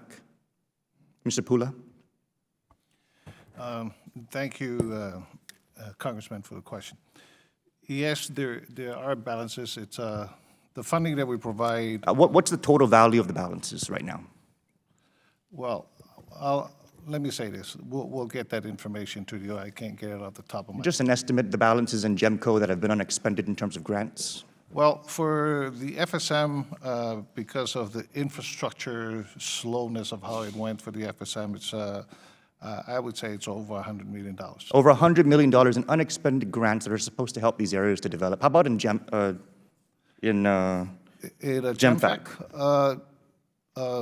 I would say a few millions dollars, not as much, and those are the unused by the sector grants, you know, like not spent totally, because it's on an annual basis. If we want to reduce the amount of dependence of these areas, we need to make sure the funding that we're providing to be able to make them more self-sufficient is actually being deployed in order to encourage that self-sufficiency. Secretary Schriver, I just wanted to ask real quick, does the Indo-PACOM strategy factor in a status quo relationship with the FAS? If I understand the question, it does assume we will continue with that status of freely associated states and compacts. If that status were to change, Indo-Pacific Command would adapt. And just to close, Mr. Chairman, the need for us to make sure we get the grant deployment right and the need for us to make sure we get these funding levels right is because if we don't and the ground changes out there and we have a change in whether or not China is involved or what have you, is going to cost us exorbitantly more in the adjustments that Indo-PACOM is going to have to make in order to compensate for that. Thank you, Mr. Chairman. And last, but certainly not least, the lady from Virginia. Thank you, Mr. Chairman, and thank you to our witnesses who are here today. This week at the UN General Assembly, President Hilda Heine of the Republic of the Marshall Islands emphasized that her country could be one of the first to see large-scale migration as a result of rising sea levels. I understand the freely associated states all view climate change and sea level change as an existential threat. And my question is, what impact in your view, is this likely to have on the security and the stability of the region? And what are your departments doing to plan for these challenges of anticipated large-scale migration? And what do we see as the threat or the challenge facing the United States as a result of this regional change and challenge? And I'll open it up to all of our witnesses. Thank you. I'll just address the security aspect. We have identified in Department of Defense public reporting that climate change and its impact is a national security threat, and that we have a role in addressing that. Primarily, we look at the resiliency of our facilities, protection of our facilities, and we would certainly put the Reagan ballistic missile test facility at the top of that list. Yep. I think beyond that, if we get into different scenarios of how migration could occur, and we've already spoken about the unique status that allows these citizens to come to the United States, but there could be potential other humanitarian situations where the Department of Defense would be involved in a supporting role, logistics, response, et cetera. But it is something that we've identified as a concern. Thank you very much. Ms. Oudkirk? Great. So the United States recognizes that addressing environmental degradation and climate change is a priority for the Pacific Island states, including the freely associated states. And this is because of the threat of sea level rise and the region's extreme vulnerability to natural disasters. So the State Department works with interagency partners to support a variety of programs that provide resilience and adaptation in the Pacific Islands. This ranges from improving drinking water quality and wastewater management to support weather forecasting infrastructure, to improve early warning and disaster resilience and response, and then, of course, in the case of a natural disaster, to provide the immediate recovery and response assistance through the Office of Foreign Disaster Assistance. Okay. So this year, the U.S. government pledged $36.5 million in new foreign assistance to the Pacific Islands. Much of that was concentrated in programs that broadly address environmental, climate, fisheries-related issues. And we're committed to continuing to work. We talked earlier about other development partners, working with development partners and bilaterally to address these challenges. So I appreciate the focus on some of the preventative things that we are doing to ensure that we're mitigating challenges, but if we are working towards a place where this threat is recognized as the threat of sea level change will lead to large-scale migration, specific to the challenge potentially of large-scale migration, do you have any comments on what we as a country have been doing to either help with that threat and then how it might impact us? I defer to DOI on migration because of the unique FAS relationship. Thank you. I don't want to take that question. Congresswoman, thank you. But I do want to come back just a little bit to my friends, congressmen from Hawaii and also from Guam, regarding the compact impact. I know that's... As it relates to migration? Yeah, migration. And because, you know, a few years back, Governor Abercrombie, I went over there to Honolulu, gave him a $10 million check. He looked at me, he threw it on the ground and said, Nick, this is not enough for what the state of Hawaii give out.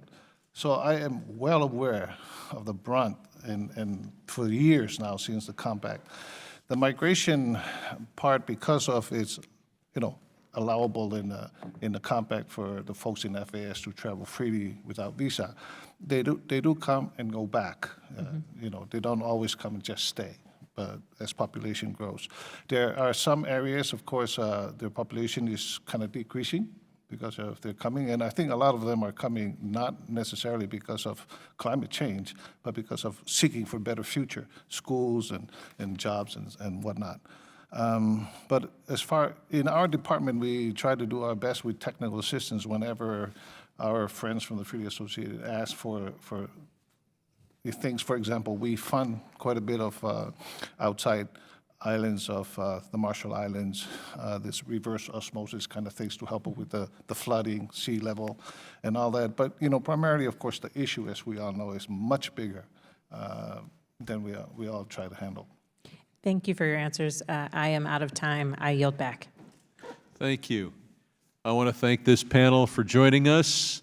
We'll now impanel the next panel, consisting of the ambassadors from the Marshall Islands and the Federated States of Micronesia.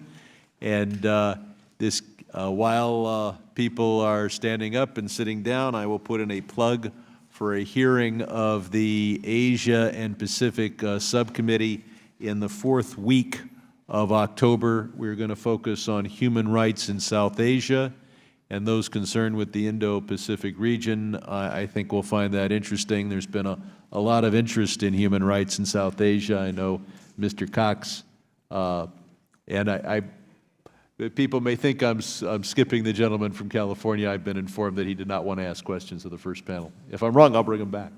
Okay. So we will concentrate on human rights in South Asia after we return from this recess.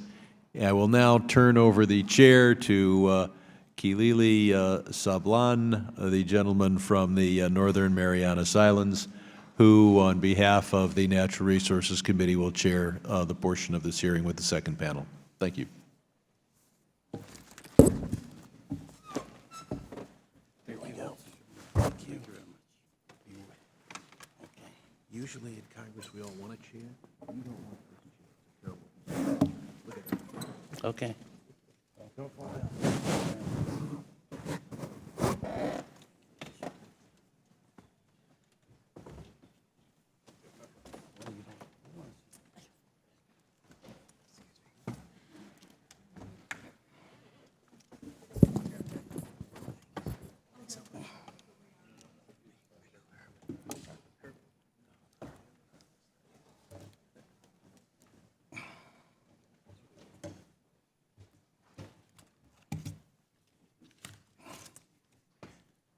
And thank you, and good afternoon, everyone. That was a good hearing. I actually had over a dozen questions that I couldn't ask, but I will ask for the record. At this time, I'd like to recognize and welcome His Excellency Gerald M. Zackios, Ambassador to the United States from the Republic of the Marshall Islands, Yoge. And of course, His Excellency Akillino Susaia, Ambassador to the United States from the Federated States of Micronesia, Kasilelemai, right?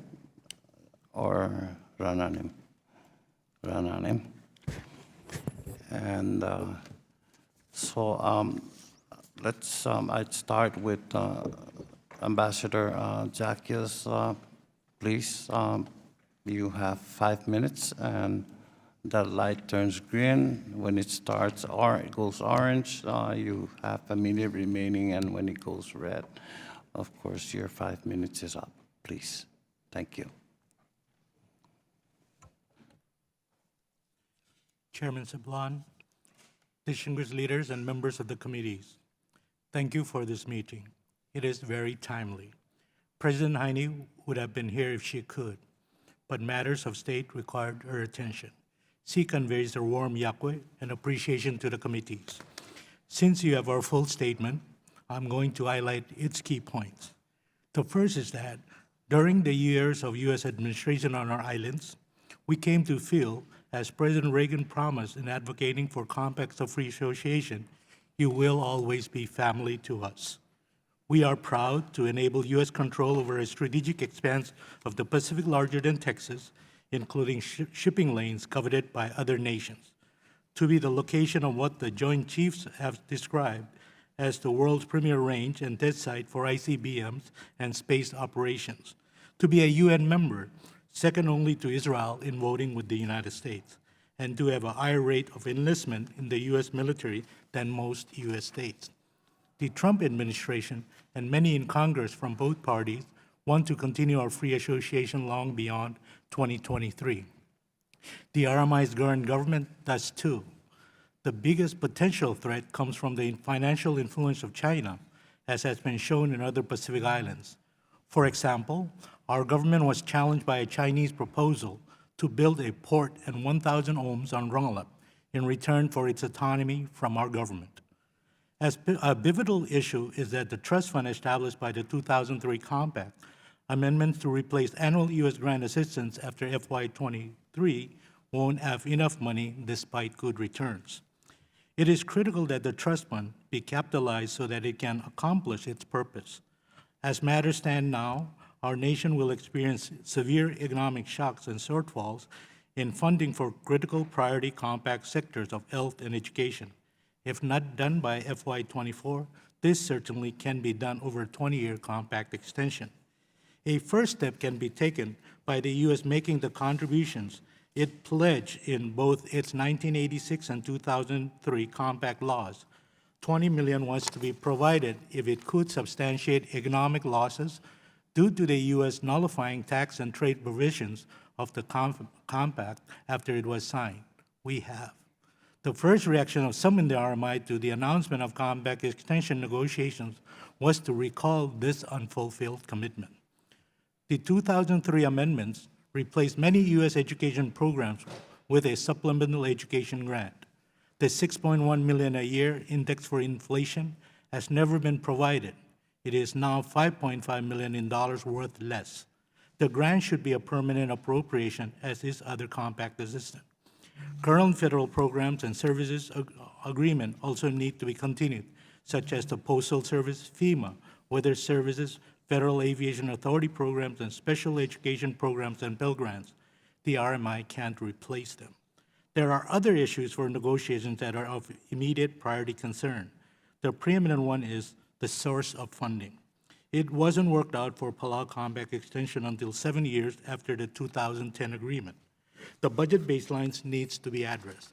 Additionally, many agencies operate in the RMI, some unique and requiring special funding. The negotiations need to be conducted on the U.S. side in a way that will bring all involved seriously to the table and appreciative of the importance of their programs.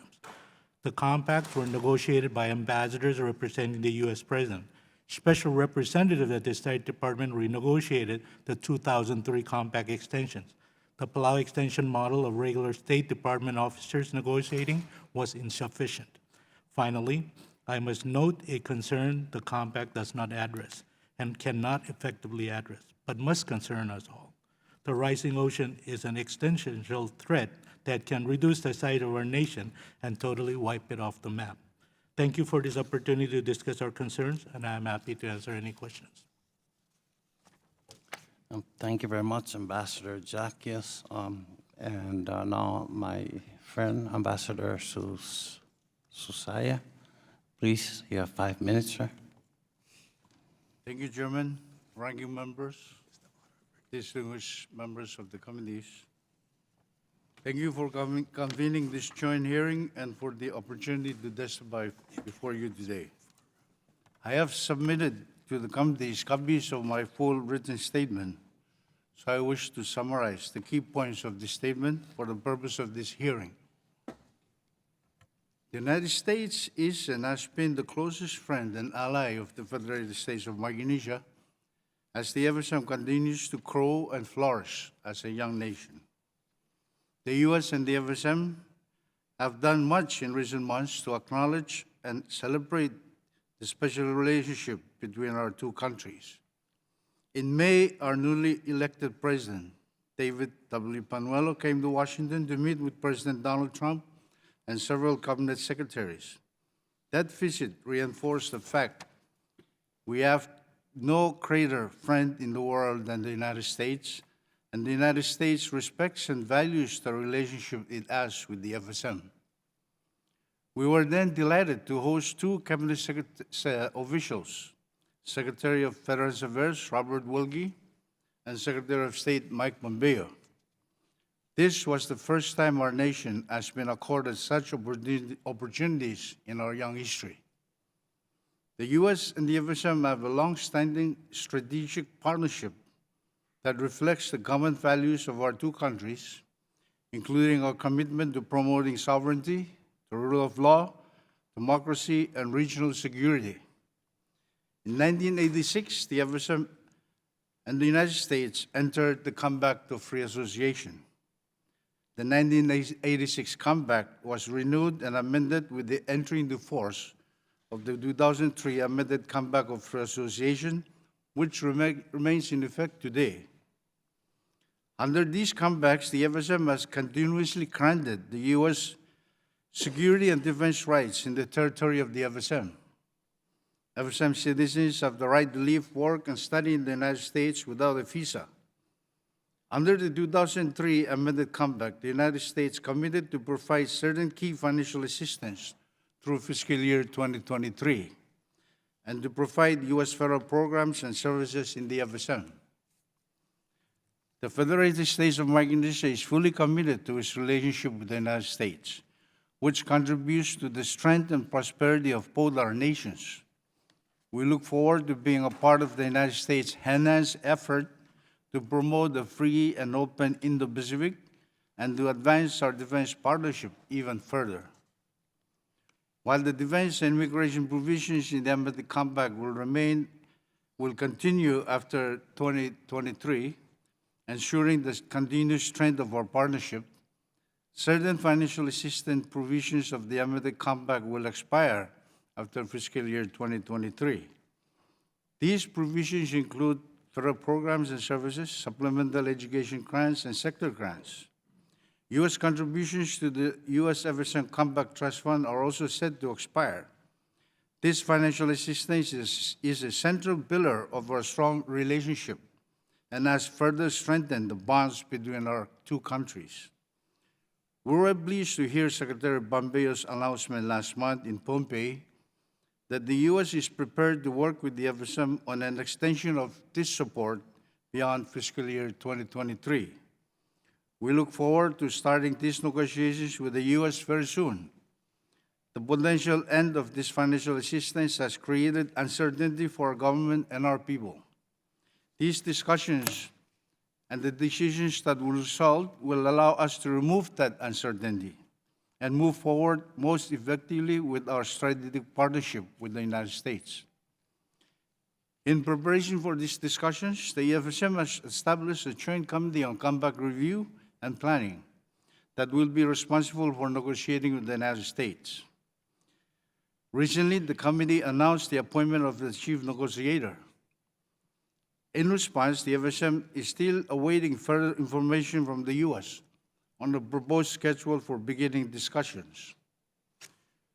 To conclude, Chairman and members of the committees, the FSM government appreciates the House Natural Resources and Foreign Affairs' long-standing commitment to the enduring partnership between the U.S. and the FSM.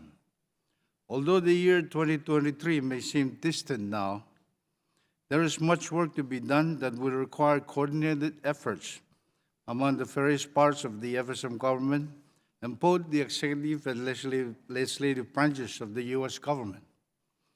Given the number of issues to be addressed and the great importance of these issues to both of our countries, we believe that this work should begin as soon as possible. We look forward to keeping the committees informed of significant developments as this process moves forward. We hope that these negotiations can serve as an opportunity for the U.S. and the FSM to reaffirm our unique friendship and strong partnership and our mutual commitment to promoting security and stability in the Indo-Pacific region. Thank you, Chairman, for holding this hearing on this important topic. Thank you. Thank you very much, Ambassador. At this time, I would yield to the gentleman from Guam, Mr. San Nicolas, for 5 minutes. Thank you, Mr. Chairman. Ambassador Zackios and Ambassador Susaia, very nice to see you, my friends. Yokwe Kasilelia, Sijus Maasi for making the time to be with us here today and for all of your advocacy for the region that I know is a very difficult task that you undertake with all of your hearts. Mr. Chairman, I think that the implementation negotiation that we're talking about here today needs to move beyond a continuation discussion, and it needs to include opportunities for our FAS allies to really strengthen to an American standard. When we shortchange the FAS, that is an ultimate reflection of the United States' commitment to its allies, and really, you are the only freely associated allies we have. You know, it is an actual step above almost all of the other diplomatic relationships we have throughout the globe.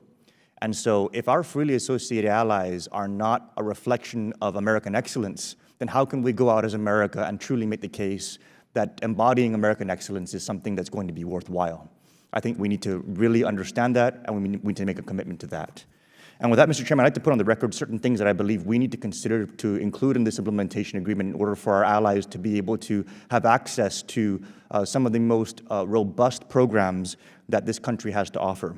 First of all, Mr. Chairman, we need to make sure that we include the ability for our FAS allies to have access to capital the same way that U.S. territories are able to access that capital.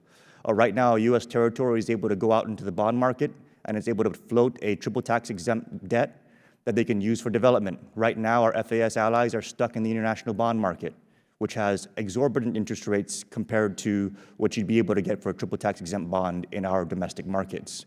Being able to extend access to our domestic markets to our FAS allies would grant them the ability to finance dramatic infrastructure projects that could be life-altering for the people and for the economy of the FAS. They can build schools, they can build hospitals, they can build roads, they can expand their airports, they can grow and develop so they're not dependent on grants and not even dependent on interest from a trust fund.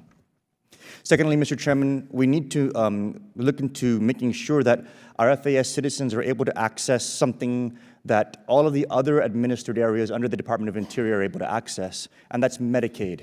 If you live in a territory and you're administered by the Department of Interior, your citizens are able to access Medicaid. If you are a Native American, your tribal government, you're still able to access Medicaid. FAS citizens are the only citizens that are under an administering relationship with the Department of Interior that are not able to access Medicaid. Accessing Medicaid won't just be the extension of a benefit to the freely associated states. It would actually help the host areas in terms of being able to take on the cost of the hosting. On Guam, we're not able to extend Medicaid to freely associated citizens. In Hawaii, they're not able to extend Medicaid to freely associated citizens. So the cost of subsidizing the health care for these citizens is borne at a rate that we're not able to access as if they were full citizens of the United States. So when we have GEMCO and JAMFAC under-investing in health care in the freely associated states, and we have their citizens moving to host areas in order to get that health care, they're coming in and they're being subsidized at the full cost of somebody who actually isn't able to access Medicaid. So being able to extend that program will not only help the host areas, but if we can also extend that program into the FAS, perhaps even considering reprogramming grant funding that is sitting in GEMCO and sitting in JAMFAC and having it be used for matching funds for Medicaid, that could actually not only help to fund the healthcare needs of the areas, but it would provide a base level of funding to be able to bring in new service providers and new investment, so we have less need for migration out for the purposes of healthcare. Mr. Chairman, I wanted to put my friends on the record, particularly with GEMCO and JAMFAC, because I believe that that is a reflection of underutilization of existing resources. And I think that we really need to talk about why we're not using the resources that are already provided in order for us to be able to meet the needs of our allies in the freely associated states. So I'll go ahead and start with you, Ambassador Susaia, if I may. Can you elaborate on the amount of funds that is sitting in GEMCO and what the FSM believes is not only the reason for that money sitting there, but the impact for not being able to access those grants? Thank you, Chairman. Thank you, Congressman San Nicolas. I heard the answer from Director Pula when you asked the same question to him. I know that we have challenges too in our country, FSM, in terms of utilizing the infrastructure funds, mainly the infrastructure funds. Because of several issues, like in some of our states, the government doesn't have eminent domain to lands on which some of these projects are supposed to be built, like schools, dispensaries, and all that. So that is contributing to the delay. But on the other hand, the conditions and the restrictions that are placed by the compact or the fiscal procedures agreement, the subsidiary agreement in the compact, is also contributing to the delay and the backlog of the use of these funds. For instance, the bonding requirements for projects, construction projects, is very prohibitive for companies, local companies in the FSM to bid for these projects. So we end up advertising for companies to come in from Guam or Honolulu or California, and the amount of these projects are not that huge in terms of these companies' profit. So the delay is always finding companies to bid for these projects. So those are, to me, I think those are the bottlenecks that we're facing in terms of implementing these infrastructure funds. Yeah, Ambassador, thank you. If my colleagues would agree, we may have a second round of questions, but the Guam Congressman's time is up. I would like to ask unanimous consent. There's 4 of us here. Dr. Gootnick is still in the room. If we could, does anybody have any objection to Dr. Gootnick joining the panel? Do you have any objection, Dr. Gootnick, to coming in and joining the panel? He may regret it. He may regret it, but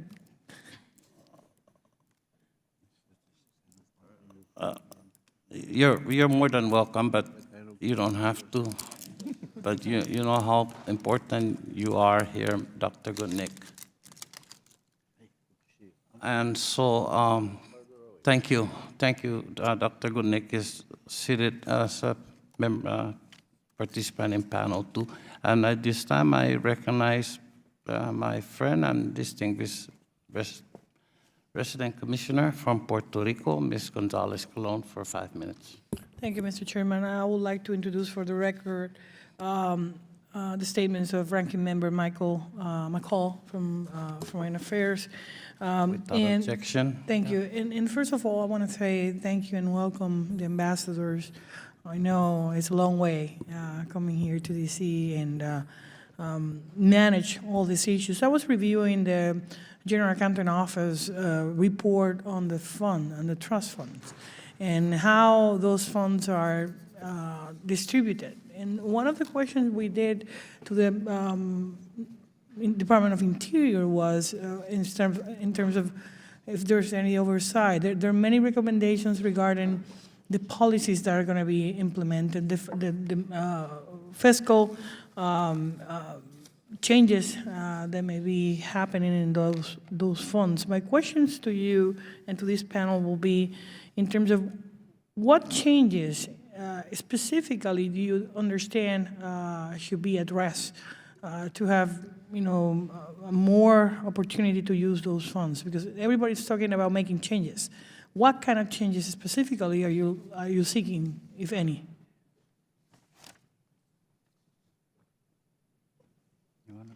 Zackios? Thank you, Woman, for the question. I think the first thing that we feel is important to consider post-2023 is the FPA.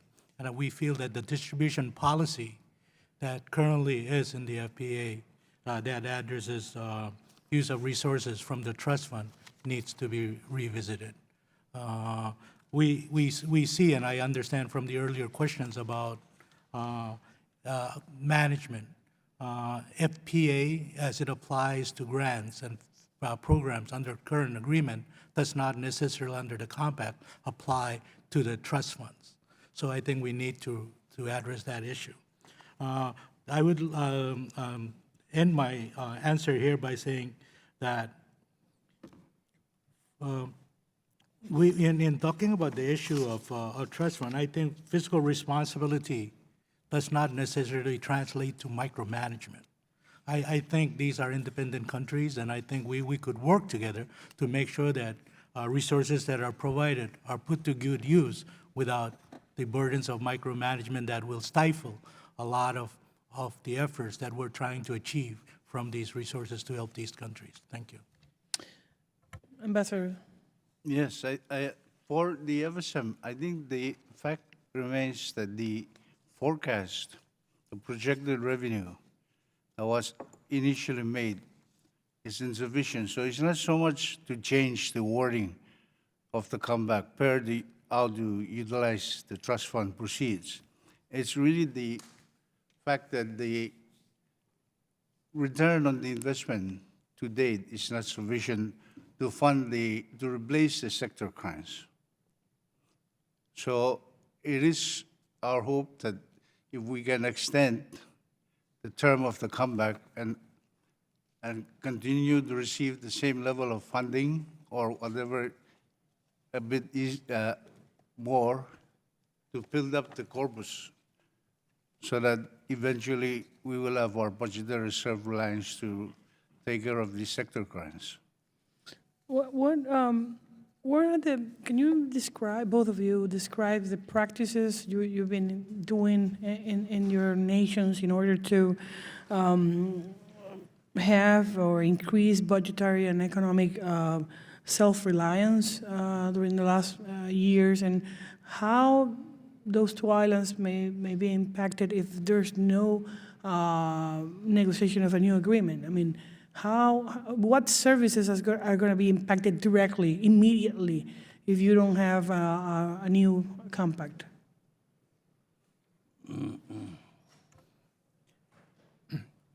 In addition to most of the sectors, Congressman, that would be mostly affected, health and education are key sectors that will be really affected by these. So the continuation of the extended provisions is very important, as I've cited, and the funding of the trust fund so that it can address this. To your point of what we have done, the Marshall Islands has invested its own resources into the trust fund, $30+ million. When it started, when the compact was initiated, we put $30 million, and then that plus additional. We have also gone out, as required by the compact, to find subsequent contributors. So the Marshall Islands had engaged Taiwan to become a subsequent contributor in the trust fund. We hope that, as is required also under the compact, the U.S. can also help us find subsequent contributors instead of also putting more resources into the trust fund in the upcoming negotiations, either by extending the full term of the compact extension period to address the shortfalls in the trust fund. Thank you. I know my time has expired, but Ambassador, you can submit it for the record later on because I don't want to Yeah, thank you. piece off the member. Thank you, Congresswoman Gonzalez Colon. I've just been told that the committee is going to need the room after this, so we won't be able to have additional time for a second round of talks. But let me take my 5 minutes and ask. I will, Ambassador, submit questions for the record. I would like for you to respond to those in writing. But let me go this way. Ambassador Susaia and Ambassador Zackios, today we heard the importance of sustaining the relationship between the United States and the freely associated states. So as we look ahead to 2023, how can our committees or the United States Congress be more helpful? Or are there any further recommendations you would like us to keep in mind? A minute and a half. Ambassador? Thank you, Chairman. If I may, I'd like to take the first crack at the question, and my colleague here can help. We are mindful of the role that the Congress plays in the review and approval of any agreement that will be negotiated between our negotiators and the U.S., especially your Committee on Natural Resources and Foreign Affairs, the role that you play in terms of the jurisdiction of these types of agreements. And so I wish on behalf of the FSM to ask that the review and approval process, knowing how the legislative process in the Congress plays, that it be done on a timely and expeditious basis. As you alluded to in your earlier statements to the other panel, the experience that Palau has, we really don't want to go down that same road. Thank you, Chairman. And any other thoughts and ideas you have, you could submit them in writing. Yes. Ambassador Zackios, please. I'd like to associate myself with those comments by Ambassador Susaia, but also say that in the case of the Marshall Islands, one thing that we'd like the committee to bear in mind, the joint committees, and we want to thank the House for passing the $20 million that will go into the trust fund. I think that's a very important start as we discuss this issue, so that the commitment to pay the $20 million, I think it's a very important one to start the relationship. You know, we were asked other questions about the need to continue this relationship. It's a very important relationship. We say that it started after World War II. I would like to say that it started in the 1800s with the Boston missionaries actually visited the islands. But the relationship and the extension of this relationship is very important, as we have heard also, the pressure that's being put on these small island countries. China is very aggressively in the islands and is trying to influence, coerce these countries to change their relationship. The Marshall Islands is firm with its commitment to the U.S. In fact, President Heine has said that we are open to providing additional space for strengthening of the partnership for defense purposes. So the extension of this relationship, the speed of which we will conclude this relationship, the level of the people that will participate, and the amount of resources that is required is fully important for the committee. Thank you, Ambassador. Ambassador Zackios, one of the 16 people who petitioned the United Nations Committee on the Rights of the Child this week for action on climate change was from the Marshall Islands. I do not know how we can talk about reviewing the Compact of Free Association with your nation without acknowledging that much of the Marshalls is in danger of disappearing in the years ahead. And so I have to think that this reality must be in the minds of many in the Marshalls and in your mind, and may influence what you want to achieve in the compact renewal negotiations. I'll let you know that I acknowledge that and that I will continue to encourage my colleagues to keep that in mind also. Dr. Gootnick, I brought you back for two reasons. One, and I got 45 seconds. One, Dr. Gootnick, is that there's always this disagreement on how to allocate, how to determine, how to put value on the cost of compact impact aid. I mean, of course, you know, the territories and the state of Hawaii, for example, always have their own numbers, and that everyone who comes in and is already signed up as someone who identifies as Tsukis is a FAS citizen, even if that person is fully employed and contributing to that state or territory, even if that person happens to be Tsukis but is born in that state or territory. There's been no definition of how to identify, use a common denominator to estimate the cost of compact impact to the state, but it is huge. There's no question about it. But I want to ask you, Dr. Gootnick, and if you can't answer right now, then please submit for the record. Your GAO's 2018 report noted that the Federated States of Micronesia and the Republic of the Marshall Islands Compact Trust Funds face risk and will not provide disbursements in some future years. So has GAO concluded how much additional contributions are needed to reduce the risk of no disbursements? So I think the issue is more with respect to the structure of the trust fund. Trust fund, when it was set up, was very much set up with in an effort to maintain the corpus of the trust fund. So the net effect of that with the trust fund rules is that it constrains disbursement. And I don't know that I have a specific figure for you, and I don't know that one could develop. You can provide it for us. I will think about your question. I'm not sure Thank that under the current rules, one could come up with a specific answer to it. Thank you, but give us your best answer. I know you will. I would like to mention one, since you brought me back, one quick point on compact migration. First thing is, there's no question that the right to migrate is a linchpin of the compacts. So it's there. There's also no question that compact citizens migrate primarily for economic reasons, for work, to educate their children, and to take care of health care needs. At the same time, there is also no question that there are financial costs.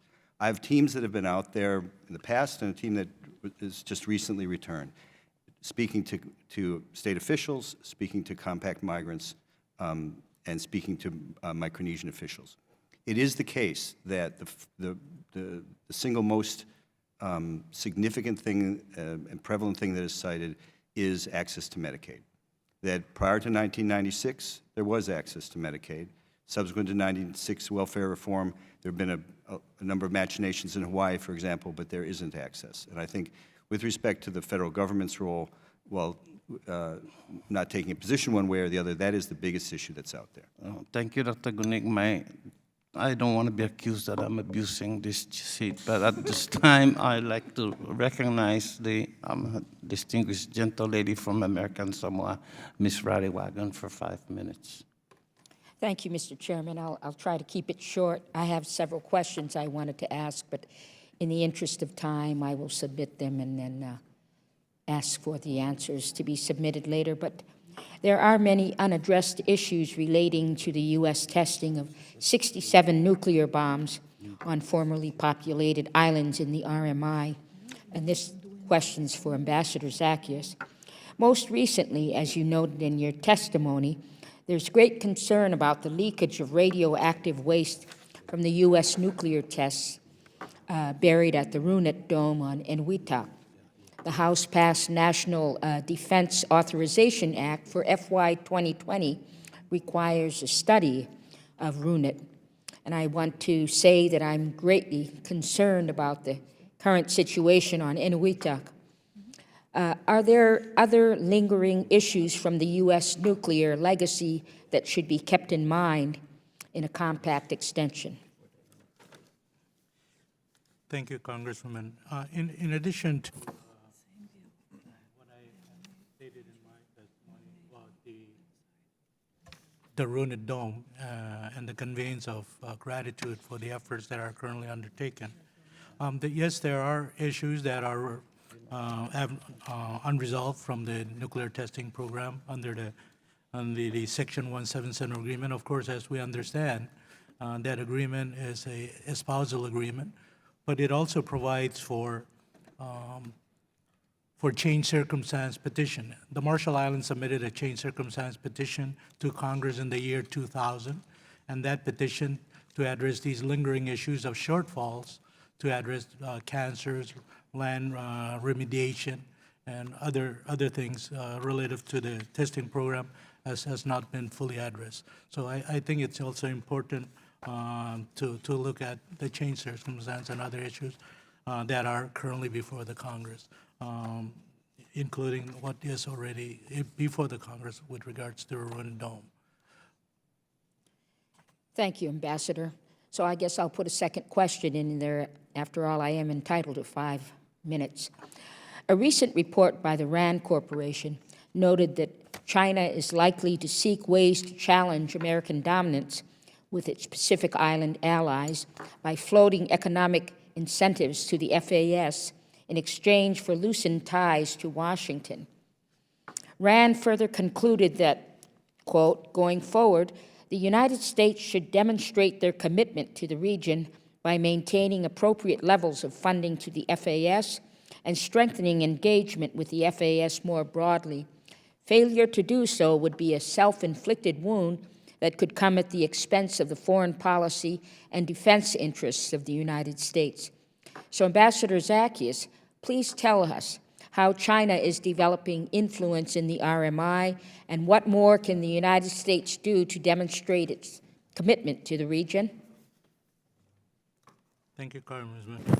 With respect to that question, it's a very important question. First, I would say that China is developing its influence in the islands. If we can look at the activity that's currently taking place between the U.S. And China in the Marshall Islands, 2.2 billion of trade was done between China compared to $311 million of trade with the Marshall Islands. Additionally, telecommunication, Huawei is very involved in the islands through their telecommunication system. And there is so much personal persuasion by China. It's courting our leaders to China, taking them to Beijing. So the importance, as you have rightly stated, about putting resources there is very important, sufficient resources to address this relationship. We talked about discouraging this, and we talked about what other opportunities you have to look at in preparing yourself. We have the ship registry, and it was said in testimony earlier that China is penalizing our vessels that fly the RMI flag. As you're fully aware, we're the second largest flag in the world, and they're paying heavier taxes because of our relationship with the United States. So those are issues that China is doing in the islands. As I said in my statement, they were trying to build a project and proposal on Grand Lab Atoll, which is very proximate to Kwajalein, 1,000 houses, and that created a place almost similar to Hong Kong that would be autonomous from the Republic of the Marshall Islands. In fact, their last attempt was to move a motion of no confidence by pressuring our leaders to move a motion of no confidence in our current government because of this pressure to make the change. Thank you, Your Excellencies. Thank you, Mr. Chairman. Thank you. Thank you very much. And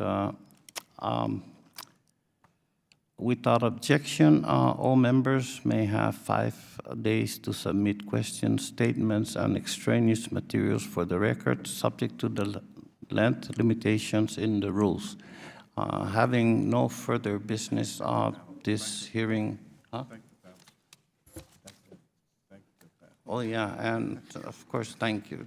Thank you very much. I'm sorry, I have a Virgin Islander here who's reminding me that I have to be a mic. Thank you very much. I will come back and talk to you, Dr. Gootnick. Thank you always, sir. We would continue to need your guidance, and particularly on this one issue that's never going to go away is how to find which Interior should do some kind of methodology to determine the cost, the value of compact impact to several jurisdictions that are actually paying for the cost of migration now.